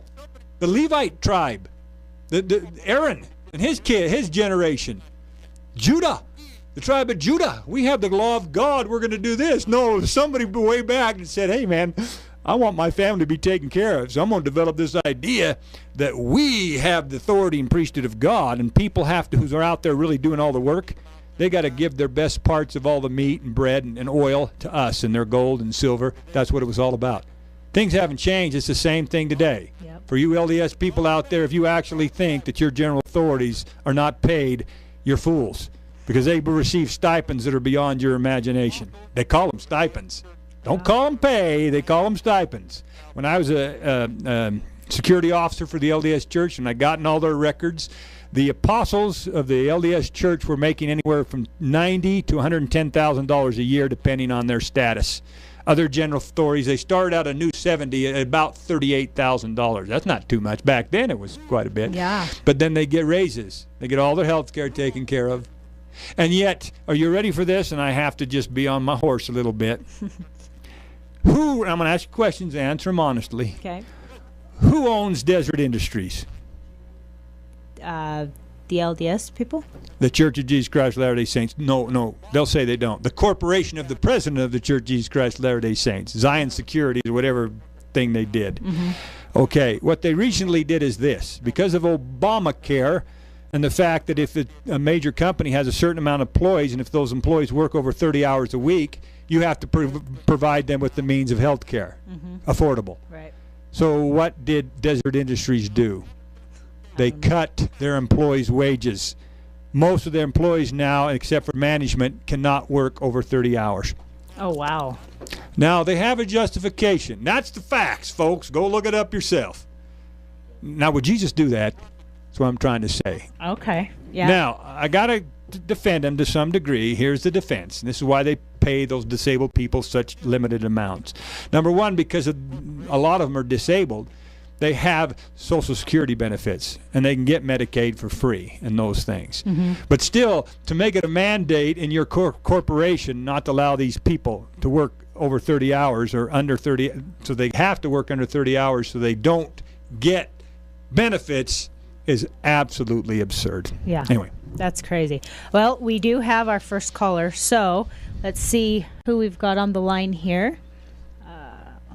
Okay. All right. You're on the air with K-Talk and Christopher. Are you there? Yes, I am. Okay. And did you have a question for us? Well, no, I don't have a question, but I do have something to say. Okay. I think that it's misleading to try to characterize the Book of Mormon as something that it never was intended to be to begin with, which the Book of Mormon is another testament of Jesus Christ. It's not the Doctrine and Covenants as set forth by prophets. And so therefore to compare it to say that certain elements of the gospel of the LDS Church are not in the Book of Mormon is what do they call that? A misnomer. It's not appropriate. Misinformation. You're trying to compare apples to oranges. The Book of Mormon calls people into repentance, and it does, in fact, designate. It does report that it was worth risking your life to get the records of your ancestors. Now, that alludes to something, but what it alludes to is interpreted by people who feel that they have the insight to that, such as prophets, seers, and revelators. Now, so when you're misleading people when you try to make it into something that it is not, or to say it's not what it is because it doesn't do what you think it. You're mixing it all up. The Book of Mormon is another testament of Jesus Christ. That's what it is. And it's a record of people coming to the Americas, which has been proven by anthropology.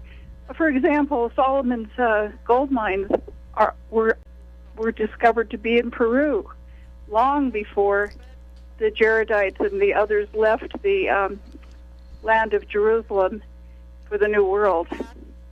And God has led a people to the New World, his chosen for whatever reasons he had, for centuries before the Book of Mormon, the records of the Book of Mormon pertain to the period that they pertain to. It's just another testament of Jesus Christ, and it is a book that calls people unto repentance. Now, when you start talking about what men have done with religion and try to compare them to Jesus Christ, there's another mistake you're making, because when you do that, you are trying to say that man can be like Jesus Christ or is like Jesus Christ when man is not anything like it. I agree with you. If man were like Jesus Christ, he wouldn't need the Book of Mormon. He wouldn't need the Bible and the Old Testament. And in fact, the Bible does call for baptism for the dead. In 1 Corinthians chapter 15, it says, why are they then baptized for the dead if the dead rise not at all? I agree with you. I agree with you 100% on what you're saying about the Book of Mormon for the Mormon people. And the Bible also sets forth in absolute terms homosexuality, is not the way of God. Neither are the use of drugs, because drugs block the ability of the Holy Spirit to interact with the spirit of man. Gotcha. Can I make a comment for you and help you to understand a little bit? You made quite a few comments. I think it's time for other comments to come through. Okay. Gotcha. You claimed that you were going to listen, but I don't hear you listening yet. No, I'm listening. What I hear you doing is trying to put me down. No, not at all. No. In fact, not at all. No. To be honest, this Well, is the reason really, why we I've said have this. all that I really want to say. I testify to you that I know that the Book of Mormon is another testament of Jesus Christ. Can I ask you And one? that the ordinances that are performed in the temple and the other matters of the ordinances and the organization of the church are a product of man in harmony, alleged harmony with the Holy Spirit. So we'll just have to see. The proof is in the pudding, isn't it? Yeah, I think you're right. I have one question. It seems like you're very well rehearsed with the Book of Mormon, and I'm LDS also. Okay, what is the secret combinations?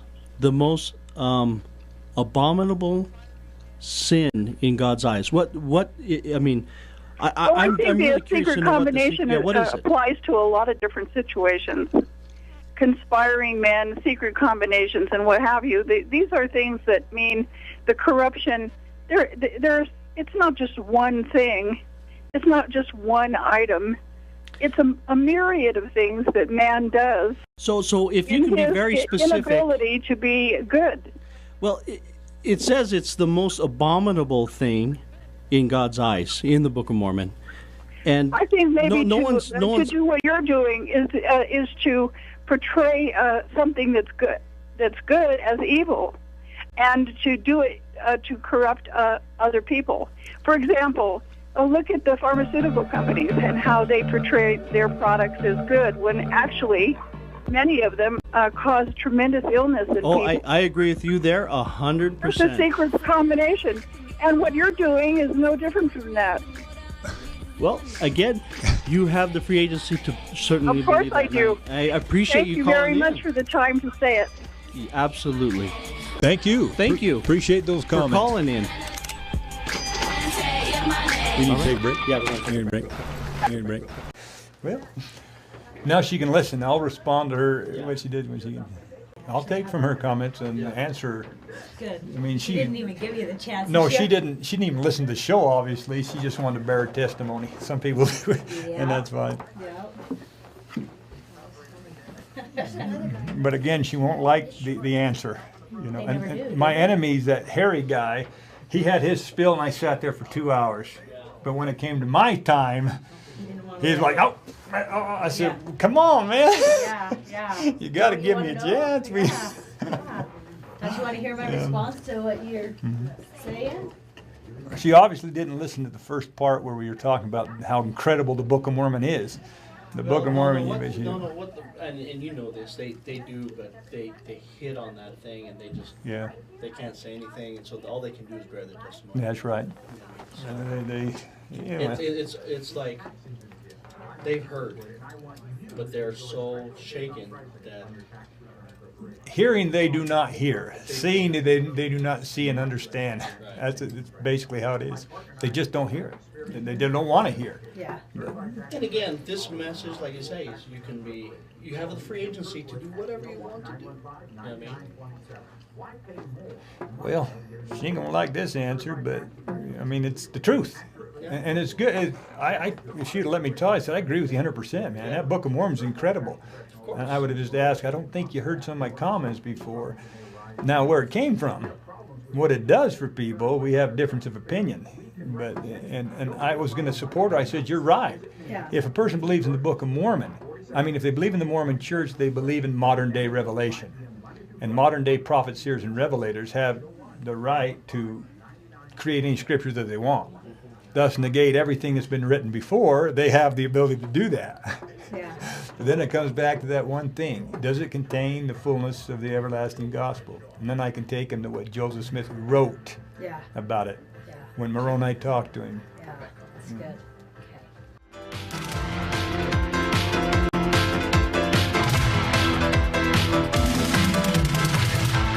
Okay, welcome back to Best Deals Utah. Again, thank you for our caller who called in and with a question or a comment to Christopher. And I know there was a couple other calls at the same time, and it looks like you hung up. But we'd love to, if you want to call back, or if you just want to, give your question to the producer, and he can pipe it through here, and Christopher can answer it. Whatever you feel comfortable with, we're good. But we just want to give Christopher the chance to kind of respond to the last caller. Well, the response is easy. I believe the Book of Mormon is the most incredible book that it was ever brought to this world when you really understand what it was about. And granted, the lady that was calling, if she believes that there's modern day revelation, that God talks to men today, they can negate everything the Book of Mormon says, everything it is. They can add to it. They can add to it, take away from it, whatever it is that fits their agenda, their religious agenda. But what a person really needs to do is go back to the beginning of the Book of Mormon and think about what it's for, the purpose for it. And I'm going to quote verbatim what Joseph Smith published to the world in 1842. I'm sorry, it was 1840. Well, no, really it was 1839 or thereabouts. And what he said was this. He told about how the Book of Mormon came to be. He said that an angel by the name of Moroni appeared to him and told him where there were gold plates deposited. And upon those plates was the fullness of the everlasting gospel as delivered to the ancient inhabitants of this continent by the Savior. In other words, Joseph told them that the Book of Mormon contained the fullness of the everlasting gospel. It was a fullness. It was everything that Christ wanted people to know. And if you go through, and a person who studies the Bible and the Book of Mormon, it's a very easy thing to do. In the New Testament, you have what's called the Beatitudes. It's 3 chapters where Jesus tells people how to treat each other, how to act. In the Book of Mormon, it's verbatim. Joseph Smith simply he was instructed to take Matthew 5, 6, and 7 and incorporate it into Jesus' message. But when you read the story in the Book of Mormon and you read it correctly, you get a whole different view than what this lady was saying, because she just believes in her strong beliefs, and she has that right. But she doesn't know the Book of Mormon.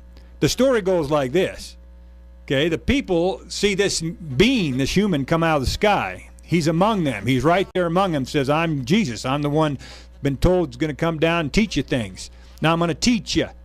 So he delivers to them the fullness of his everlasting gospel, the fullness, everything that he wanted them to know. And then he tells them, now I got to go deliver this message to other people in other parts of the world who haven't heard it. That's how the story goes.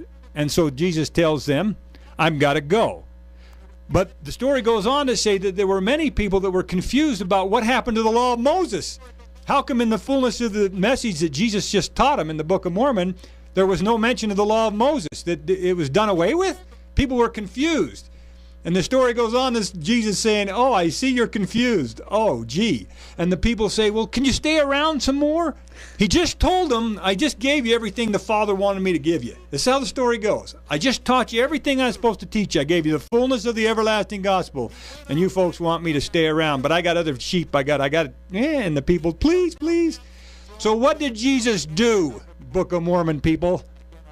He went off by himself after he realized these people just didn't get it. He knelt down, he groaned within himself. I can't believe how wicked these people are. I cannot believe it. He groaned within himself. And then what did he do? Instead of leaving like he would have, had the people got it and accepted the fullness of his gospel, he stayed around, eventually gave them what? Their religion, their priesthood, their sacraments, and everything else that the people wanted. That's the Book of Mormon story. That's the truth. And the fact is, ma'am, the Book of Mormon is an incredible book, but it is not what people think it is. It was its intent and purpose back in the 1830s when it was first published was to bring equality to the races. It was all about the Indian people who had been devastated by the Americans and the Europeans who came over and took their land. It was to put them on a level field, to show the world that whatever dark skin you had, you were equal in the sight of God. And there's a particular story in there, and I'm going to get to Tony's point about the secret combinations. The particular story where the Book of Mormon author, Mormon, says that this type of people were the most righteous above any people that have ever existed upon the earth. Those people, if you read the Book of Mormon, are called the anti-Nephi Lehis. They were people who rejected all connotations and names and nationalities and everything else. They threw down their weapons and buried them in the ground and would never take up a weapon to harm another person. They wouldn't do that. They didn't believe in the right to bear arms. They believed in the right to take your arms and dig a hole and throw them in there and not ever use them. And if somebody came up to you to take your life, the life of your kids, you bow your head and let them do it.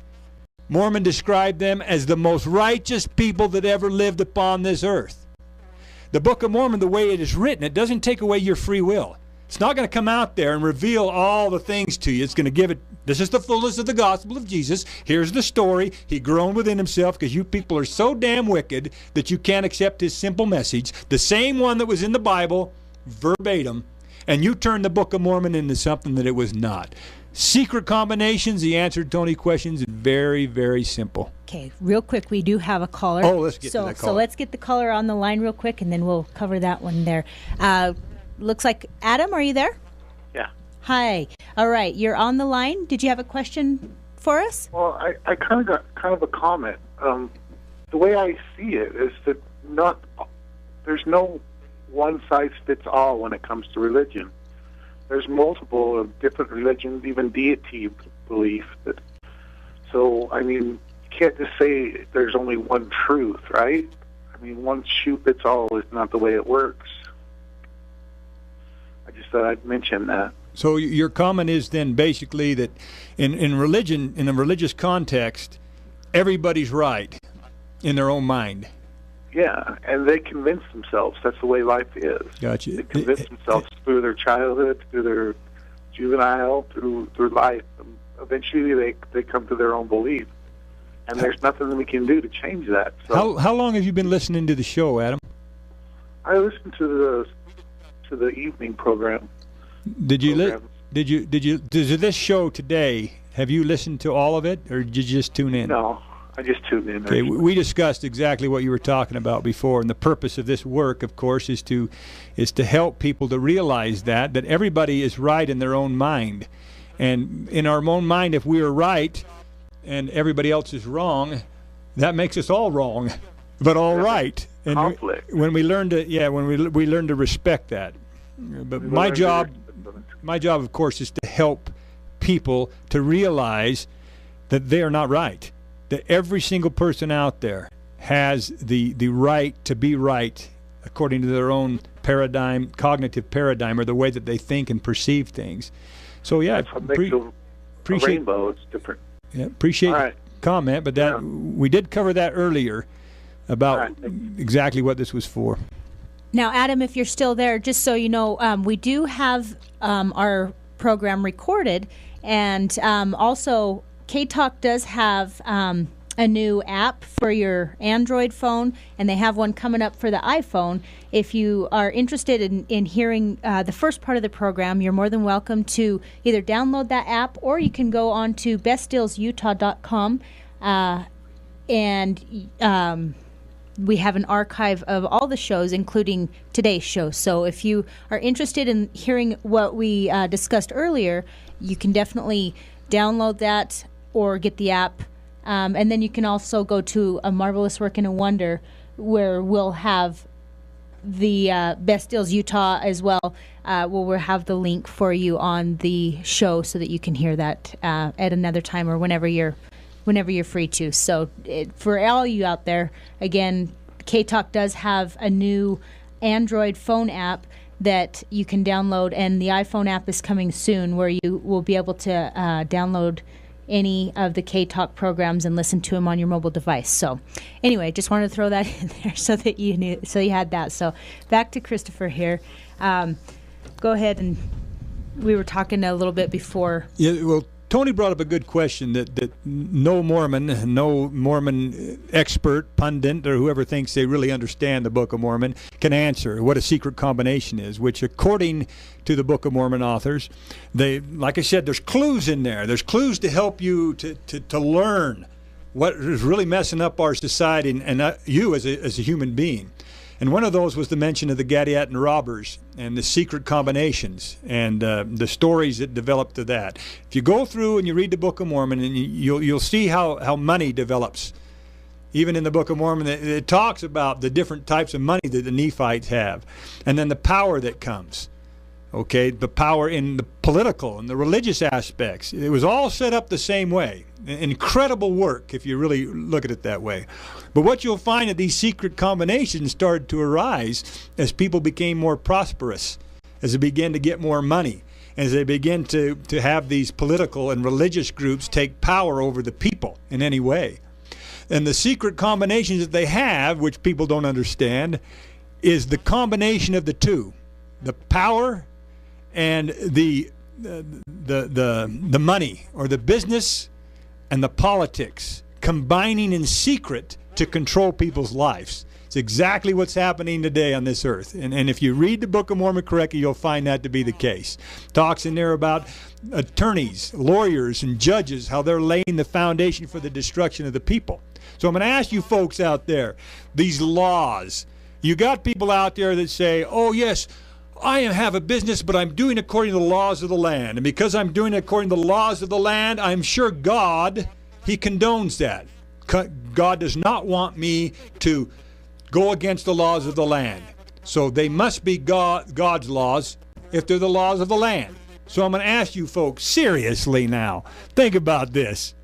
Do the laws of the land when it comes to commerce and politics benefit the poor and the needy? Or do they benefit the rich? Do they benefit the corporations? Come on. What has happened, there's been this combination of the two, the political and the business apparatuses of our societies throughout time that have come together behind the people's back and have colluded with their secret combination without us even knowing what's happening before our eyes to control our lives. Because the fact is, when you really take a look at business and corporate law, even the tax laws that we have, they always benefit the rich, never the poor. Yep. And we can tell that empirically and have the evidence of such because of the great vast amount of people that are living in poverty and poor, and the 1% that are not.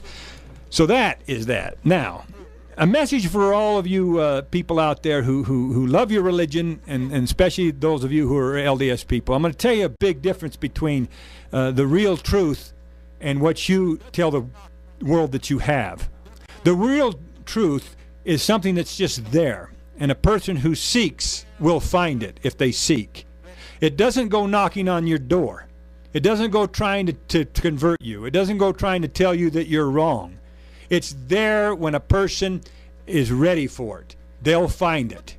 If a person, for example, sits around their house and say the person's not religious at all, and they're just thinking, gosh, what about me as a human? Yeah. What is human reality? Yeah. The first thing that kids would do, or anybody that knows the internet, they'd go into a search engine and they would type in human reality.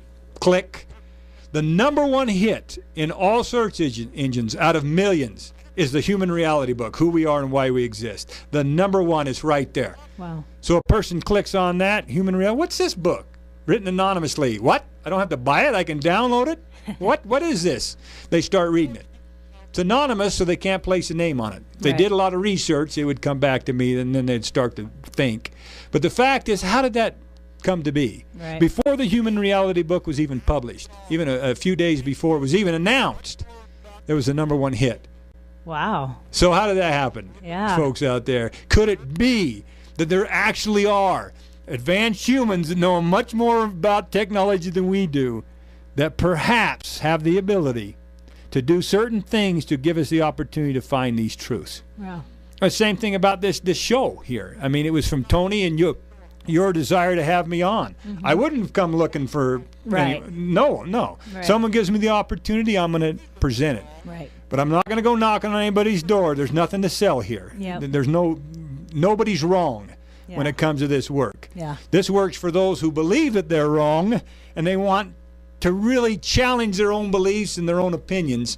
Then they can listen to something like this. Well, you were talking about Jesus approaching and talking to the people here in the Book of Mormon, but I remember specifically when he talked to the children and he did all these marvelous works, they were commanded not to write anything down. They were commanded not to write anything down. And reading through all that, I always wondered, why is that? You know what I mean? Because there's so many things that he's done that was so beautiful and so great that they weren't supposed to be revealed at that time. And then just talking about the secret combinations, like you really look at the state and the thing we're in. When you really find out what money and how money is created, and how the banking systems are, and people can sit here and complain about the political systems between the Republicans and the Democrats and this and it's Obama, and they can have all these things, but when they really come down to it, you find out what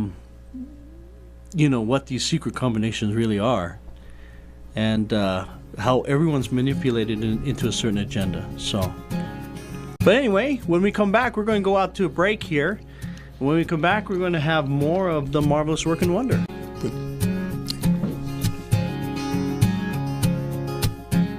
That's a good segue, Tony, into talking about the Worldwide United Foundation. Yeah. And it's perfect because it's all about money. It's what it is. Money will solve the problem, and I can explain perfectly and easily how it can be done. Have you seen those containers, that they use for shipping containers? Oh, yeah. Amazing. It's amazing how much they've gone up now, since people are kind of interested in creating shipping container houses and the new laws that, they're no good, and it's amazing to me, you know what I mean? Boy, I'll tell you what, I think we discount ourselves as humans. We have the ability to take care of all the issues that all of us feel and think about. Absolutely. The reason why we don't do it is because of the secret combinations. No, I mean, to me, is the reason why I bring that up. It was the biggest eye-opener also when I'm reading and it just boom hit me about the secret combination. It says the most bottom. Like, what is this most? People talk about the mafia. You know what I mean? But then in school, he's being taught about the Medici family, and in the Renaissance, how wonderful how they combine the education and the banking power. But you find out what banks really are and how they create money and all that. In God we trust. You know what I mean? It all comes together, and you have to really be open to. You look at, to me, the whole entire thing is this inequality. The whole thing about inequality, and the rich get richer, the poor get poorer, and it's all war. It's a big machine to help the economy and help That's this right. thing. And really, what do we really care for the people that are starving there? Just within our own backyard. You know what I mean? That's right. We were talking to your wife a little bit about that. I don't know if you overheard that, but I just said even the sandals on your feet. You think about where they came from. You bought them for an inexpensive price. Absolutely inexpensive. You wanted to provide your family with things that they need, that you wanted them to have. Yet upon so doing, you were causing problems. Slavery, yeah. That's right. You're causing problems for people. Yeah. But the thing is, what do we do? And I'll talk a little bit about that. Yeah. I'll talk about what's going on. And talk about your radio program Okay. on your, talk about the website, talk about your radio program, because these are things I feel like what I want to tell people is open their minds, because I don't think you'll ever have a lot of callers just because That's right. you'll have a lot of listeners. Yeah. And in my opinion, just having it on the web is so powerful. Sure. Yeah. That people nowadays, you look at anything, mobile phones, people listen and lurk, and they do it at their own time. That's right. No one comes to the thing, but one person shares, another person shares, another person shares it. And to me, the power is just having the message out there. Let the people find it. The people that are open, that are ready, that want to listen. And that's my main point. And then, because everyone says, oh yeah, everyone can make a good thing, but what is the whole purpose? Well, the Worldwide Foundation. That's right. I believe that's ultimately That's right. because the one thing that always confused me, people say, in the millennium, there's going to be all kinds of churches and all kinds of religions. And I'm saying, how can that be? If we're the only true church, how can there be so many religions? And many good people are going to be here. But you start reading that Human Reality book, and it's like, wow, you can't. That's what it's for. I can't. And that's why I want to tell people, if you have the questions, they're there for free. You know what I mean? It will always be that way. My purpose is to keep the integrity of this work. Yeah. Not let somebody take. They've already tried. A guy got a group going up in southern Utah, and they were. Nemelka's a fallen prophet, false prophet. Sure. Seal portion's true. We know it is. God's called me to set up this of course. organization, Absolutely, and yeah. my job to go up here and say, so. Who are you? I'm Christopher. Let's talk about this. And the followers just go, they go, wait a minute. Yeah. Because they're able to talk to me. And that's why I exist. Sure. To keep people from doing it. No, that's. Because they would. A person would do that. I mean, even the Isaiah thing, the book is partially done. That's right. But When it's all done, you'll see. You'll go, oh my God. I mean, I'm reading it now, and it's just like, how can you? That's why in the Book of Mormon they gave that clue, Tony. The clue was Jesus saying, no writing is greater than Isaiah's. Study his writings. And Because they knew this was going to happen. And that's the hardest one to understand. Exactly. But once That's it's the one you don't want to read. once it's explained and you're going, oh my Well, gosh. once you start seeing the things that have been taken away, it makes a lot more sense. Irreplaceable work of jewelry art. Make it Ryan's Custom Jewelry. Okay, welcome back to Best Deals Utah here, and we're in our last hour of the program. And just as a reminder to you out there, if you have a question or a comment that you'd like to make, you can give us a call at 801-254-5855, and we'd love to hear from you. So we have about a little less than an hour left with Christopher here today.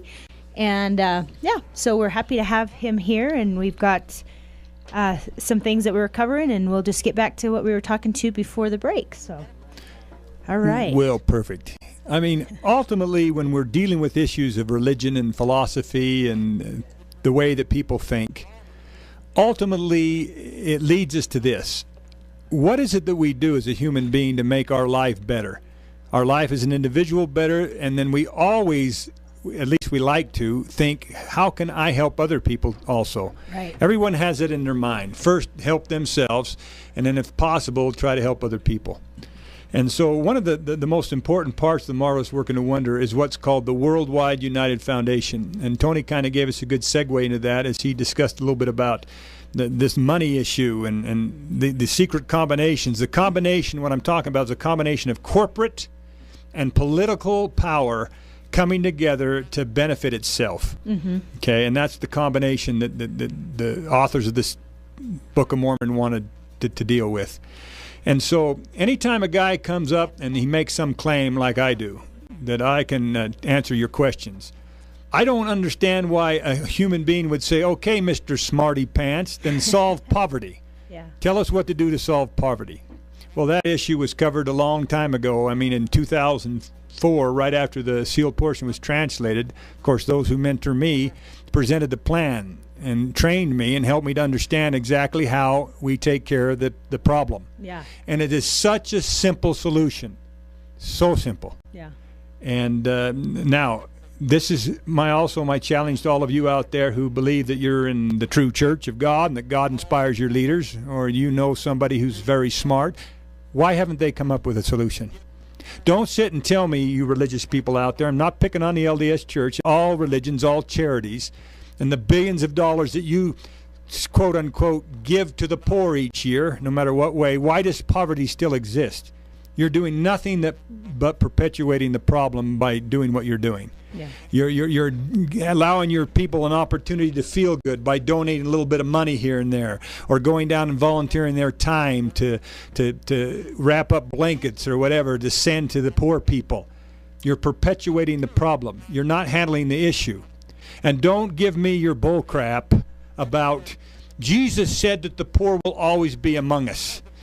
It's true that the guy on whose life the myth Jesus was created did exist, and he said things similar to that. But what he said was because of how humankind is, because of Lucifer, poor will always exist. But it doesn't have to be. So therefore, if you have a work like this that makes that claim, it has to present a plan that will work. The plan is very simple, folks. I'm going to spell it out for you by using the game Monopoly. Okay? Monopoly. Everyone who's played Monopoly knows that it's a game that you play. In order to play, you need money. So the players sit down to play Monopoly. They don't have any money to play the game. Yeah. They don't have any money to do the transactions that are necessary in order to proceed with the game. So what happens? A banker provides them, I think it's with $1,500. A banker doles out money to you, doles out money to the players, and then the game begins. And the players begin to utilize their $1,500 in strategic ways, and according to the roll of the dice, to try to get the money from everybody else, to get the land, to purchase the land, to charge people rent, to charge people utilities and railroads and all these different things. It's an incredible game. Yeah. But you got these people, and what they're trying to do is bankrupt another human.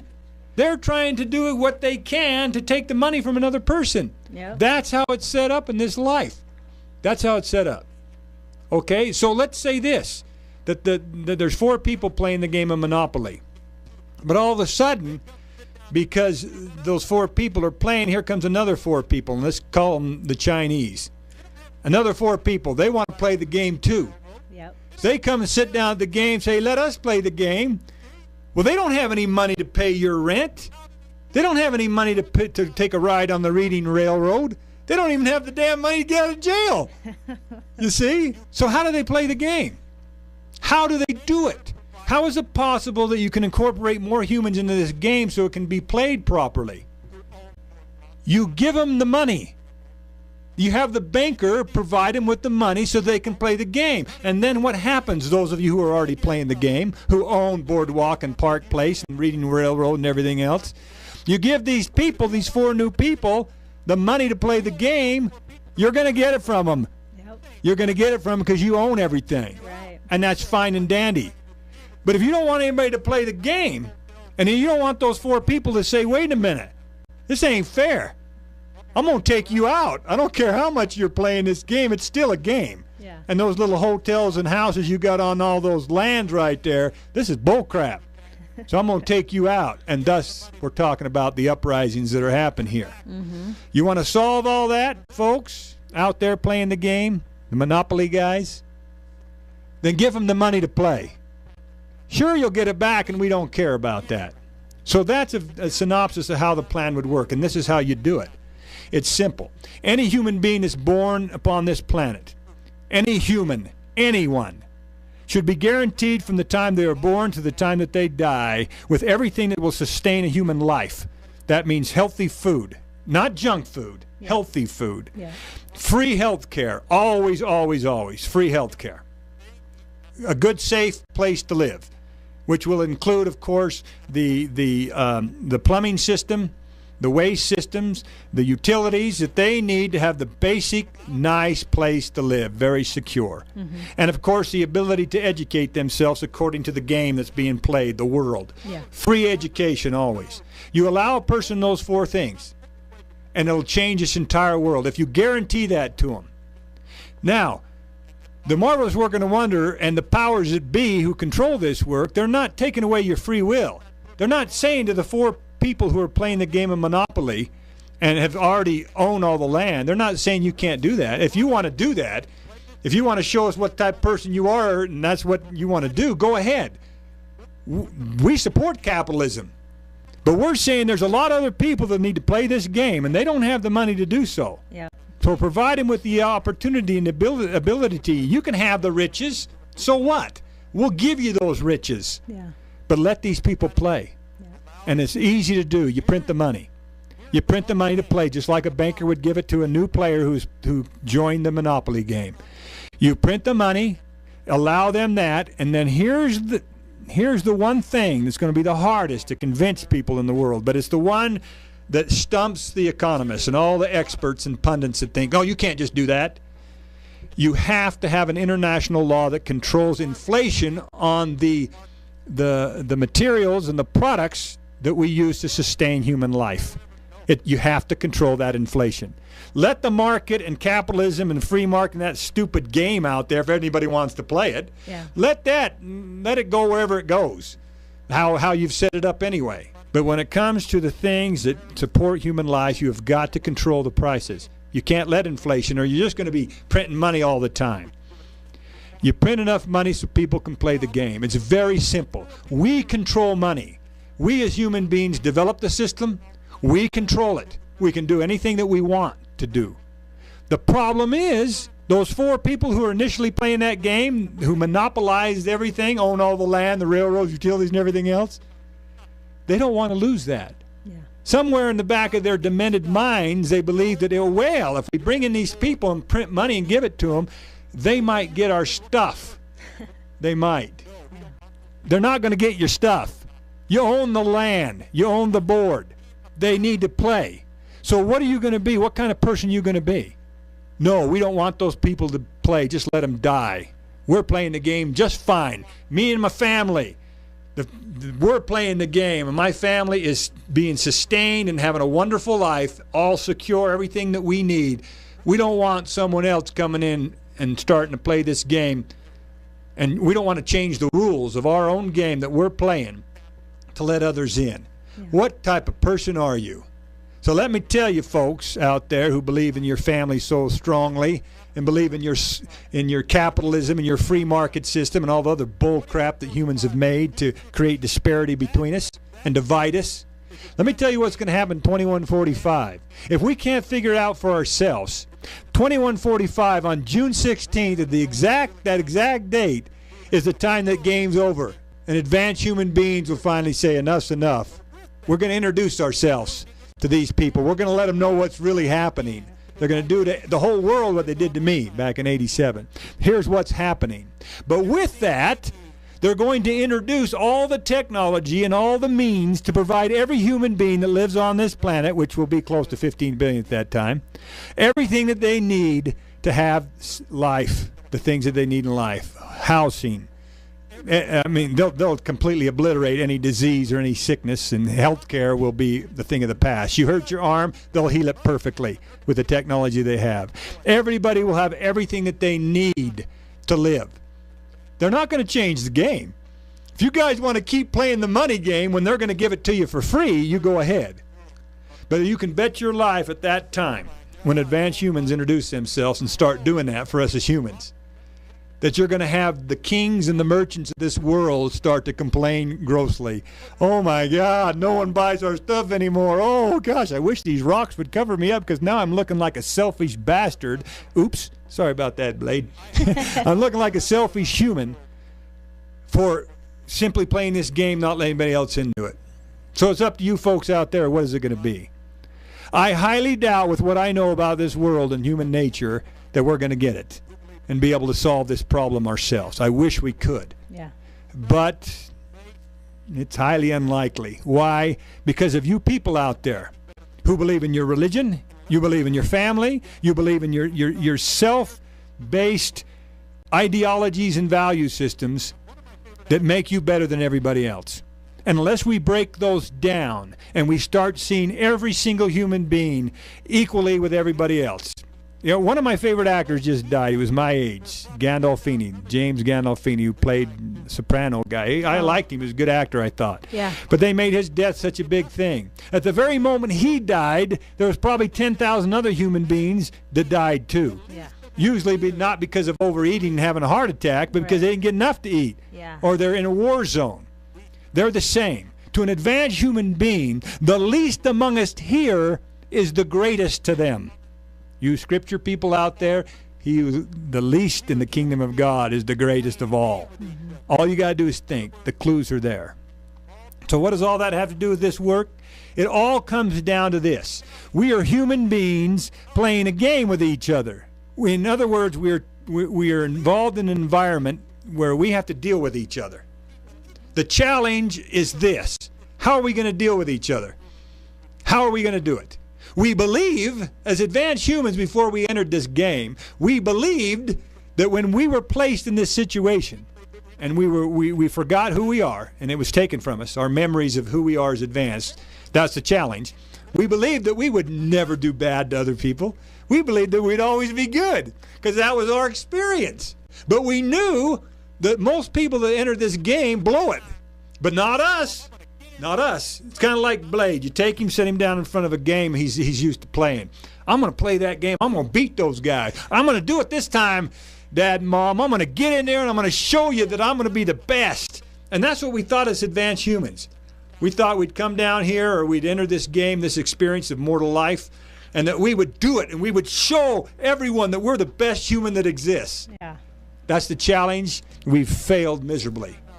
Yes. But we wanted this work. We wanted the opportunity to have somebody explain to us, well, what do we have to do then? We wanted that. Now, whether we listen or not, that depends on each of us individually. Yes. But the opportunity is there. Okay. So we've got another commercial break here that we've got to take, and we will be back right after this with more about the Worldwide United Foundation. Perfect. What if you lost your... Sometimes I forget the United Yeah. Worldwide Foundation. That's cool. Does that make sense, using Monopoly? Absolutely. I mean, That's a good. kids. Good. Blade, have you ever played Monopoly? Maybe once or Maybe twice. once. Yeah. Now you'll know. Have your parents play with you sometime and then think about it. Think, Dad, Mom, is this how it's set up? It's how it's set up. You're trying to take all your mom and dad's money from owning the property and making them pay rent. It's how a world sets up.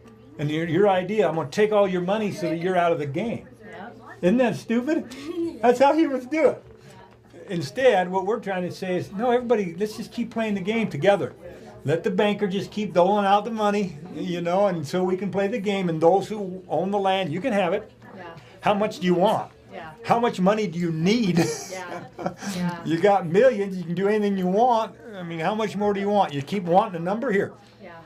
As long as everybody else gets to play. All right, welcome back, Best Stills, Utah. And we're here with Christopher and the Marvelous Work in a Wonder, and we're just in our last hour. Again, the phone lines are open. If you do have a question or a comment, the number is 801-254-5855. And we're just, as promised, we wanted to talk in this last hour about the Worldwide United Foundation and what it's about, what the goals are, and what we can possibly do to help make this come about. So we were talking a little bit about it before the break, and you kind of made a good analogy with the Monopoly game and how that kind of works, and I think that puts it into perspective. I mean, because pretty much everyone, I think, has played Monopoly, right? In one way or another. So yeah, you'd think, the real truth will always, the answers that are that encapsulate the real truth are always very easy. Mm-hmm. The answers are easy. It's when we search beyond the mark or beyond the easy of the easy answer where we start getting into things that don't make a lick of sense. Mm-hmm. But many people have asked me, then what do we do? Let's say I gave $1 million to the Worldwide United Foundation. Is that what you need? No. Nope. Not going to do a bit of good. I've just told you when we first started this out that people have been given billions and billions of dollars to charities and to religions and to groups. It doesn't work. It never has. That's why we still have poverty. Right. What it's going to take is this. Now, granted, there are people out there that support this work that are going to that allow for the radio show that I have, that want to dedicate funds to let people know this message, because it's in the knowledge and understanding of this message that's going to change. The change is going to be made. Right. By you understanding it, understand the concept of the Worldwide United Foundation, and then go telling another person, talking to another person, and be able to say, hey, well, here it is. And if you can't explain it, that's my job. Then you listen. He has a radio show every week. Every Sunday at 8 to 10, I give a Marvelous Work in a Wonder radio show that a person can call up and ask me any questions. I can talk to him about the things we've talked about. Yeah. But ultimately, in order for the change to be made, we as human beings have to first understand that it can, believe that it can be done, understand how it can be done, and then want it to be done. We have to demand that of each other and of the people that we support. Mm-hmm. And that means the leaders out there.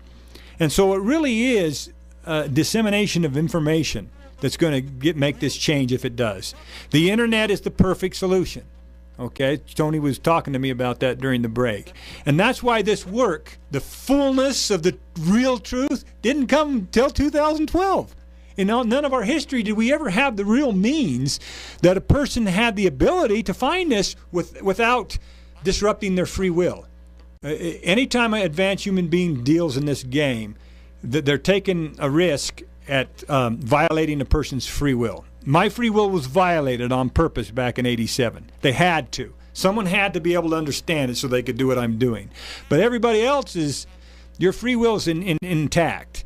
And so they're never going to do anything that's going to take away that free will. So it has to be a matter of the technology available, the ability, the means for us to broadcast the message out and share it with other people. That's where Facebook comes in. That's where other things have happened. And in the future, it's probably going to be Google. I don't know for sure.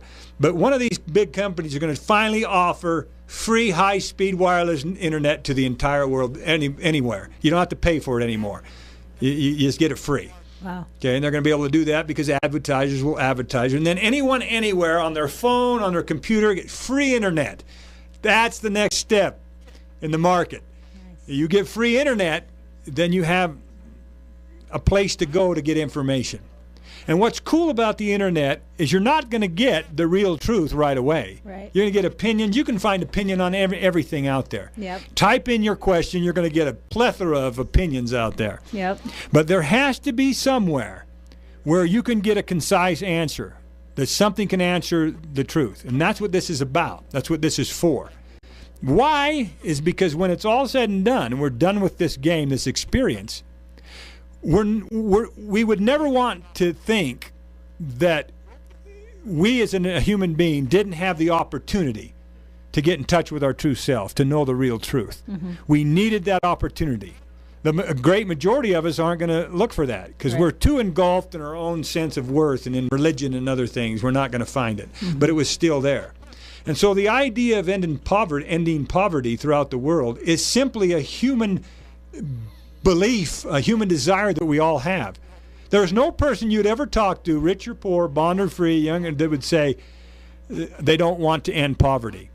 But what they would say, and no, they wouldn't say this out loud, but they'll say it in their mind. Well, I want to end poverty as long as I don't get hurt from it. My lifestyle is not affected because I want to end poverty. Yeah. And that's why people are reluctant to embrace something like this, because they don't understand it. Yeah. But what you can do as a person out there is simple. Be true to yourself, understand the concept of human equality, and then stand for that. There's nothing you can't give your money. Even if we had billions of dollars in this work, it still wouldn't do us any good. Yeah. You see, we have the ability, and those who oversee this work aren't going to allow that to happen. I've always said, well, Jesus, I know how to win that lottery. Yeah. I mean, let's do something, then we can get the message out. Yeah. No, that's taking away free will. It has to be done on the way that we as humans have set this game up and that we're doing it. Okay. And that is, until a person has the desire to make a change, they're not going to find this unless they have a sincere desire. Yeah. You see? Yeah. For example, Tony was talking a little bit about his son and how could he sacrifice his son. Yeah. Let me tell you the challenge that Tony would have, and you as a mother would have with this. Yeah. Call it this Abraham myth, which that's what it was all about. Let's say that you knew without a shadow of a doubt that by sacrificing your only son, it would end poverty immediately, and there would be no more poverty. Whoa, now that there is a hard one for you. That's a tough one. So I sacrificed my kid, and it would end poverty. I'll tell you what most good people would do. I would do that, but I'd kill myself in the process. I'd kill him, then me, because I ain't going to live without him and knowing what I did, but I'd still end poverty. You see? Mm-hmm. That's the question that a person should ask oneself. Mm-hmm. What would you do to end poverty? And the answer is simple. All you have to do is create a perception of life and an understanding that that supports something that would end poverty for everybody else, end all that human misery. Mm-hmm. And if you can honestly say, you know what, I would do anything. I really, really would. That's all you need to do. Mm-hmm. You can get to the point where you can actually honestly say to yourself, because that's all that matters. Mm-hmm. That's all the quote-unquote judgment bar of God is. It's you. Mm-hmm. You dealing with yourself. Yeah. If you could make one act and it would end poverty, would you? And I think there's a lot of people out there that would. So what we're trying to tell you, on an advanced level, in an advanced society, you don't need to sacrifice your son. Yeah. It's not going to take that. It's going to take the people who are playing the game, who are living here, for all of us to get together and just say, come on, this is stupid. Yeah. Let's print the money, because printing the money is going to put a lot of people to work. Mm-hmm. If we can create a Las Vegas, if you've ever been to Las Vegas, a wonderful place that feeds millions of people every year, houses millions of people every year in the middle of a desert. We have the technology to make a Las Vegas. We can make many Las Vegases all over this world. Mm-hmm. And we can empower it with nuclear, solar energy, whatever we are. We can do it now. Yeah. And we can feed those people. Mm-hmm. All we got to do is print the money. And upon doing so, you print the money, you're going to put people to work. Because someone has to create Las Vegas. Yeah. Look at the jobs. Someone has to make the beds. Someone has to make the food for the people. And so a person would say, you mean then I could go to this virtual Las Vegas, not a virtual, an actual Las Vegas, and live and not work? Yeah. That's what I'm saying. Yeah. Because what do people do in Las Vegas? They gamble. They don't work there. You go to play in Las Vegas. Yeah. Yet the money, it's all about money. Right. It creates service. You get great service in Las Vegas. Mm-hmm. You get wonderful food, wonderful, safe, secure, air-conditioned rooms. They're wonderful. Yeah. We can do that, folks. Now, how do we justify that? Some people say, oh, it's just going to make humans lazy. No, it's not. You know who's lazy? Is an artist that sits around, doesn't do anything to feed himself, just sits there and wants to create music.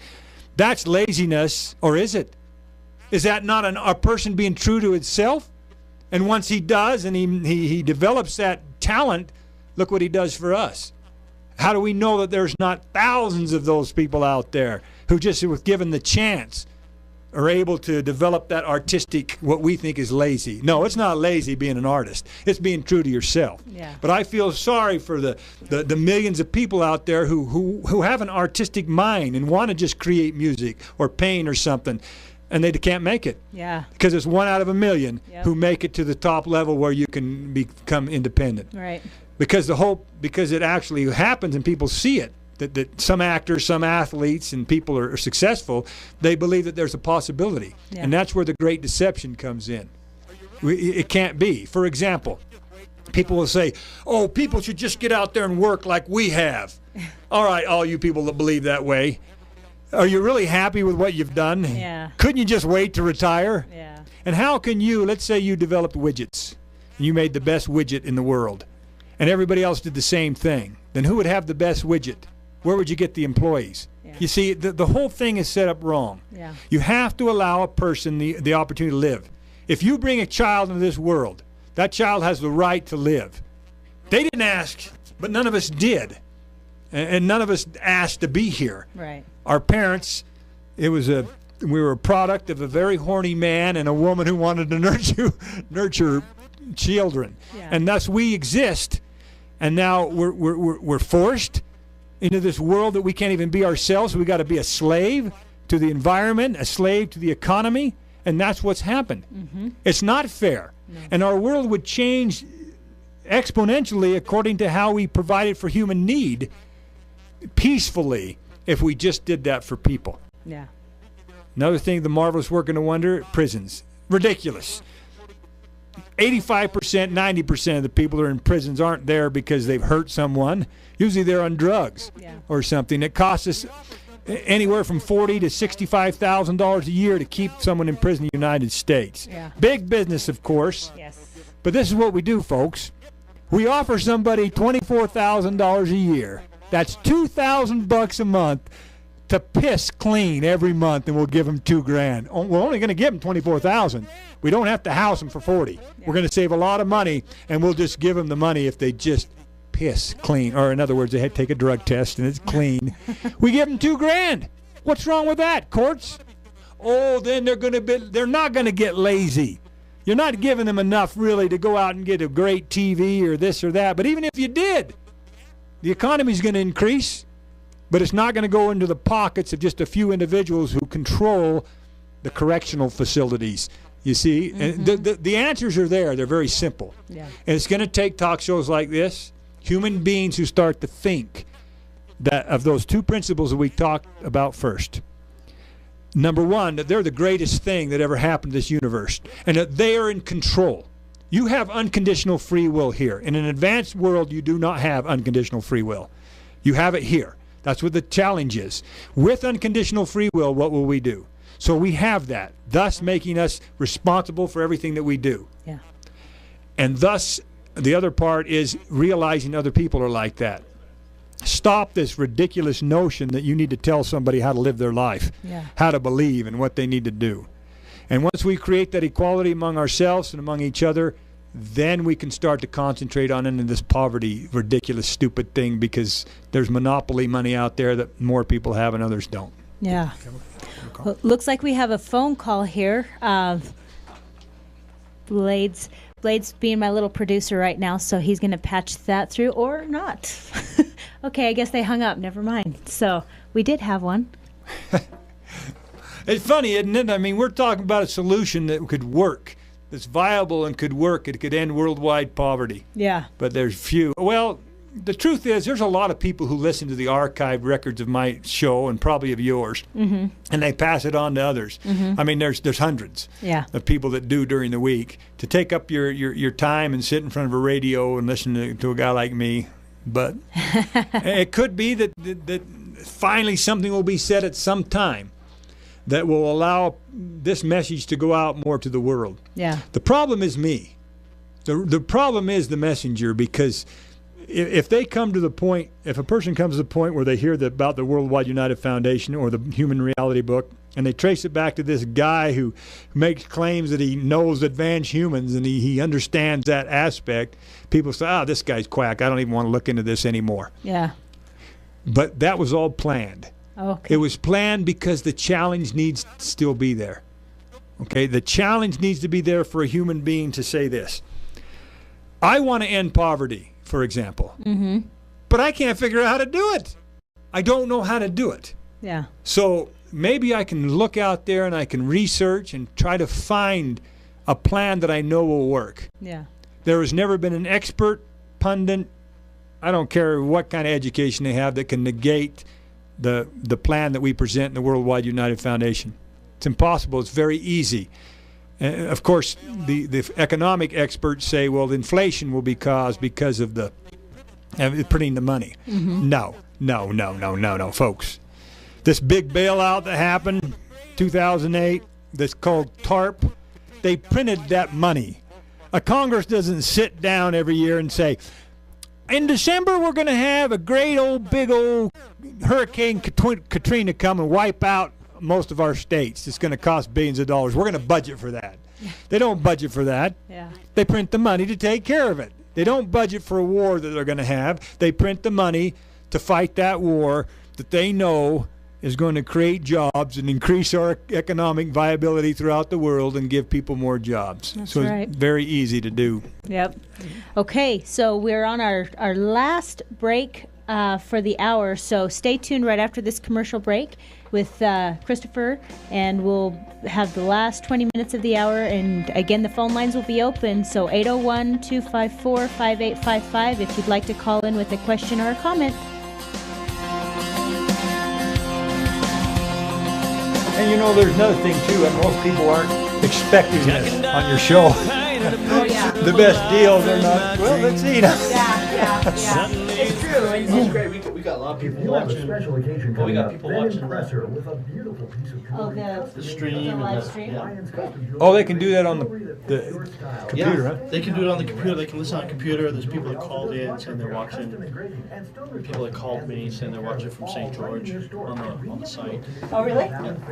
Well, you'll see, I mean, like I was saying, there's anywhere from 15 to 2,000 people that listen to the archived Yeah. MWAW radio show when there's only about 90 live listeners. I mean, that's kind of late at night. And I don't even think Johnny usually listens to it during the week. He doesn't listen to me live usually. Yeah. Nice. I'm spending 6 or 8 hours transcribing it through the week. I know, you're going to have the ability with the technology to do that someday. We've got to get it. Yeah, we got to get a computer that syncs to my voice and eliminates the uhs and the pauses and stuff. And then but the truth is, like I said, if a person wants to know this, they'll somehow find it, just like you guys. Yeah. Okay? You guys I knew, Tony, you're the type of guy that you had these pieces of the puzzle. Oh, yeah. And you had the answers. But to put them all together. Or just to even get a confirmation. That's right. Because That's your right. soul will tell you, that it makes sense. And to me, ultimately, if you believe in God, you believe in Jesus, you believe in this family, nothing of those books contradict anything. That's to right. me.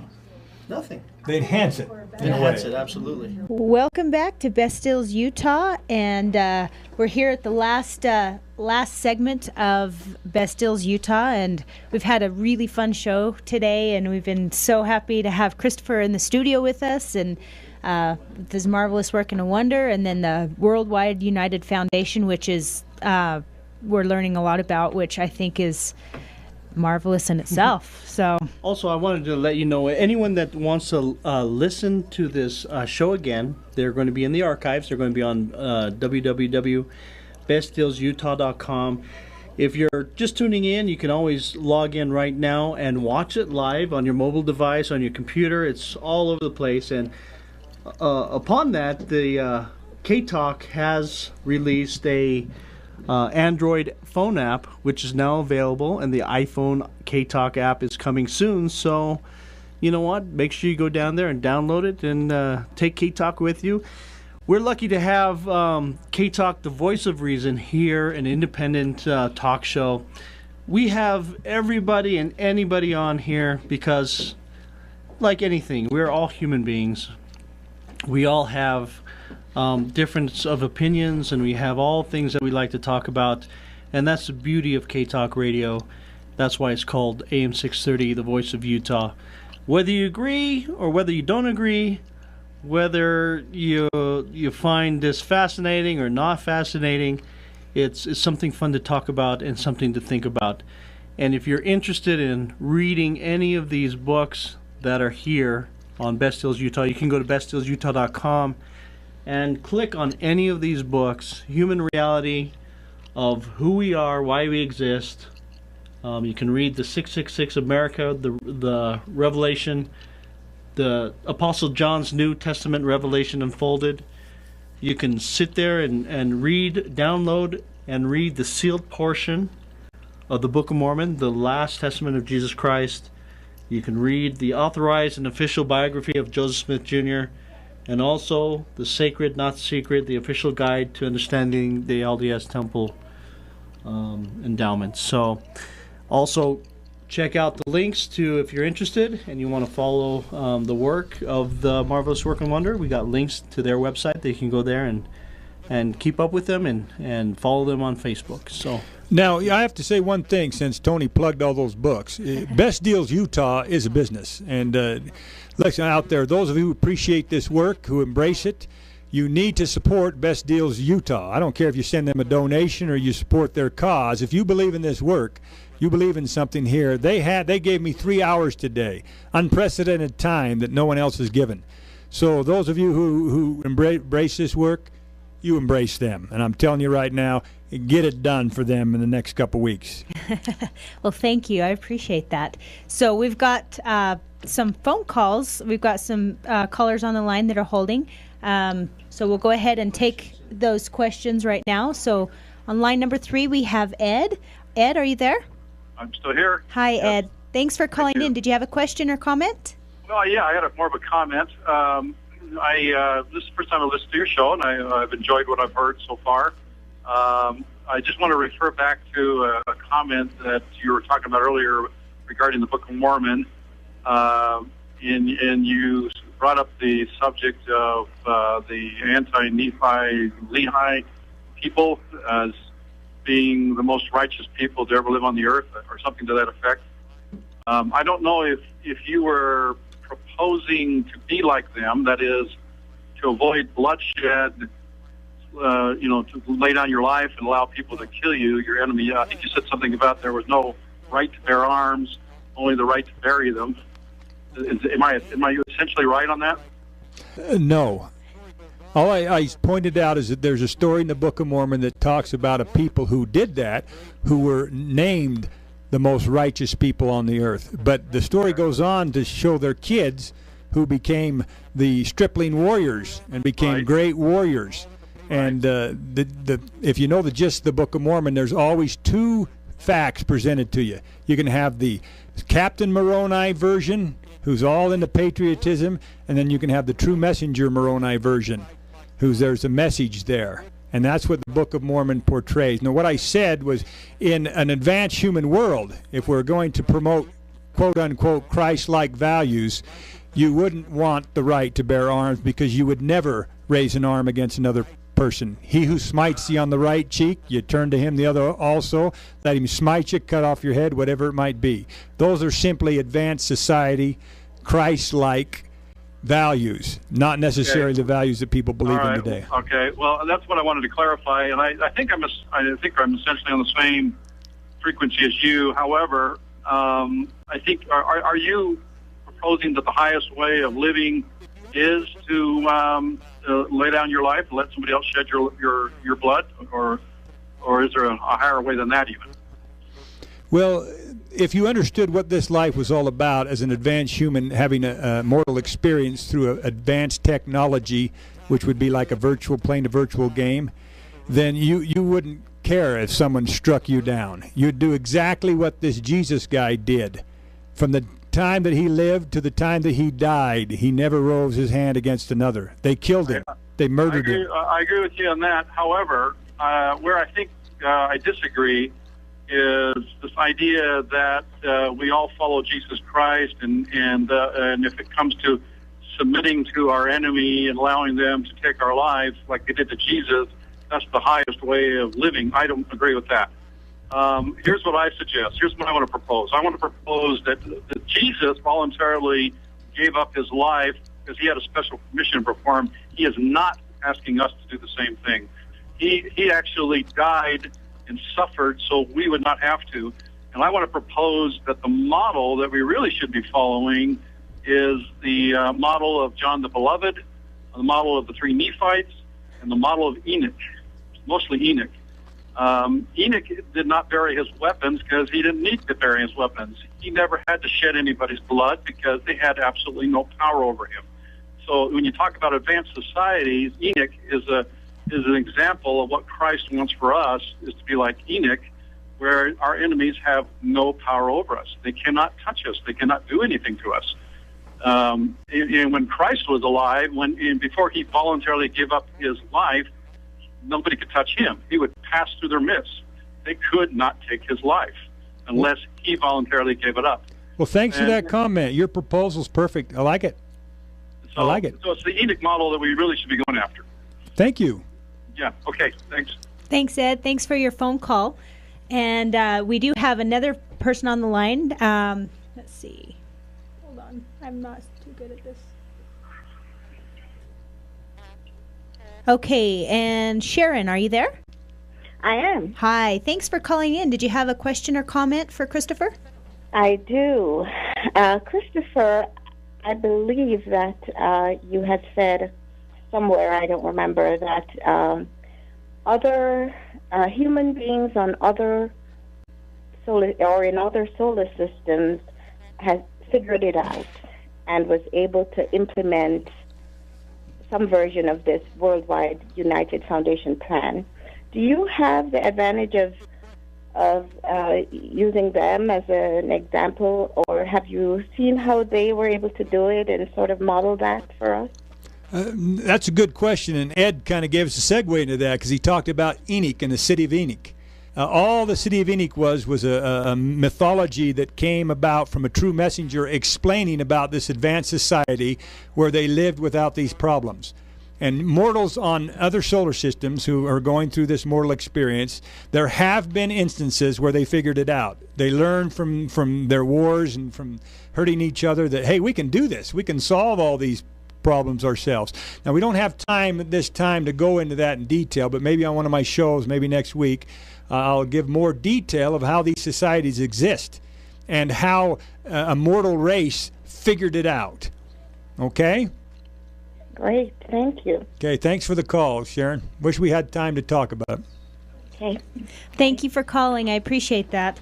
And, we're getting close to the end of the program, but like Christopher mentioned before, he does have a radio program that he does every single week, every Sunday night from 8 to 10. And you can, how do we find you for your program? Well, you guys on Best Buy, Best Deals Utah. bestdealsutah.com. You'll probably find a link to that, and it'll take you to Marvelous Work and a Wonder, which has a radio show icon on there. Okay. And it's on Blog Talk Radio. Okay. And you can just put in Marvelous Work and a Wonder radio show, and it'll take you to the link. Okay. So, yeah, if anyone, hopefully we'll be able to have Christopher back on our show again. We'd love to have him anytime he's available. Oh, it looks like we do have one more phone call here. Let's quickly take that and see if we can patch that through. Are you there? Yes, I am. Thank you for calling. I was just wondering where he got the sealed portion of the Book of Mormon. Good question. It came from plates, gold plates. Okay. They were delivered to me personally on December 2nd of 1987 by a guy named Timothy, who was what you would call one of the three Nephites. Timothy, Mathoniah, it's their responsibility to keep those plates safe. And that's where I got it. Okay. So I guess I got to get the book to see what they say, huh? Well, no, you don't have to buy it. You can download it for free. I know, but I don't know how to do that. Where you go is just Google the sealed portion or go to bestdealsutah.com, and they have a link to the books, and you can download them for free. All right. Thank you. I will tell bestdealsutah.com that anybody that buys a book within the next week, because of this radio show, and orders a book from the publisher, it's a publisher that gets a royalty. I don't get anything, but the publisher does. That publisher will be mandated to send all profits to Best bestdealsutah.com. Okay, bestdealsutah.com. Thank you. Not going to be many, but Okay, bye. Thank you for calling. Well, that's good information to know. I mean, that's nice. So thank you so much, everyone, for calling in today. It's been fun, and we're grateful for you to be listening today and to be able to realize that there is more information out there. There's a lot more that we barely scratched the surface of anything today. So there's a lot more. If you want to find out more, please make sure you follow Christopher and the Marvelous Work in a Wonder. Well, one thing I would just want to let everyone know, it's, this is fine to talk about it on the radio and everything, but really what you need to do is just go to the website. It's completely free. Okay, you can download it. It's an ebook. But, start reading this human reality book of who we are and why we exist. And read it. Read it for yourself and see, only you can make a difference in this world. You cannot force anybody any other opinion. And I felt so strongly about this. There's nobody that I can change or nobody that I can influence except for myself. And if I take that time to make myself a better person or be open to certain things that I hear that make sense, that is good, without having a closed mind, then guess what? We can emanate that to our brothers and sisters, no matter what they are, black, white, Republican, Democrat, no matter what. These are all labels to divide man. We like to be happy. We want to find happiness, true happiness. And if you have that spirit of contention, or you're confused or stressed, we don't want to live that way, And I appreciate you coming into the station today and taking your time out and sharing with us these incredible books. I've been reading them, and I like them a lot. You bet. My job, unfortunately. I mean, I'm with Tony there. Sometimes I wish that I could just allow people their opinion, not ever counter them at all. But that's not the role that I play. So I appreciate you guys allowing me on here. And, yes, we'll see if we can work something out where we can do this again. Because it's my job to be available to answer questions, to help people to find this reality. It's kind of like that good scripture in the good book that says this: after I'm gone, I'll send you the Comforter, who will bring to your remembrance all things. Now, if he brings to your remembrance all things, that means that you already know them. All a true messenger's job is to bring to your remembrance the things that you already know deep inside. And I hope that I was able to help some people today. So thank you. I think so. You helped me, if anything. So I'm grateful for that.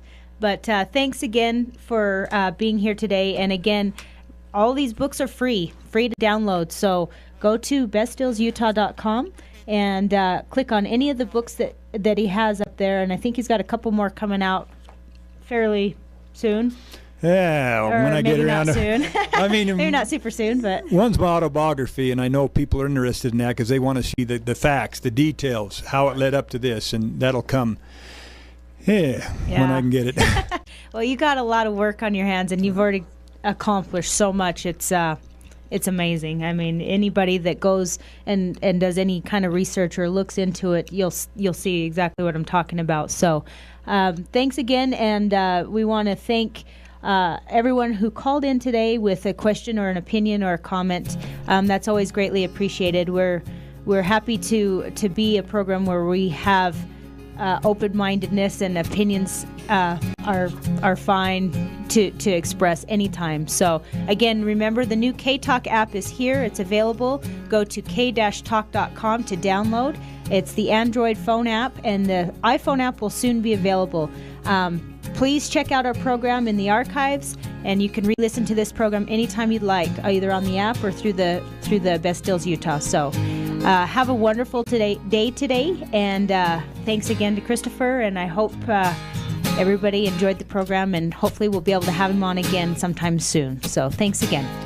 Thank you.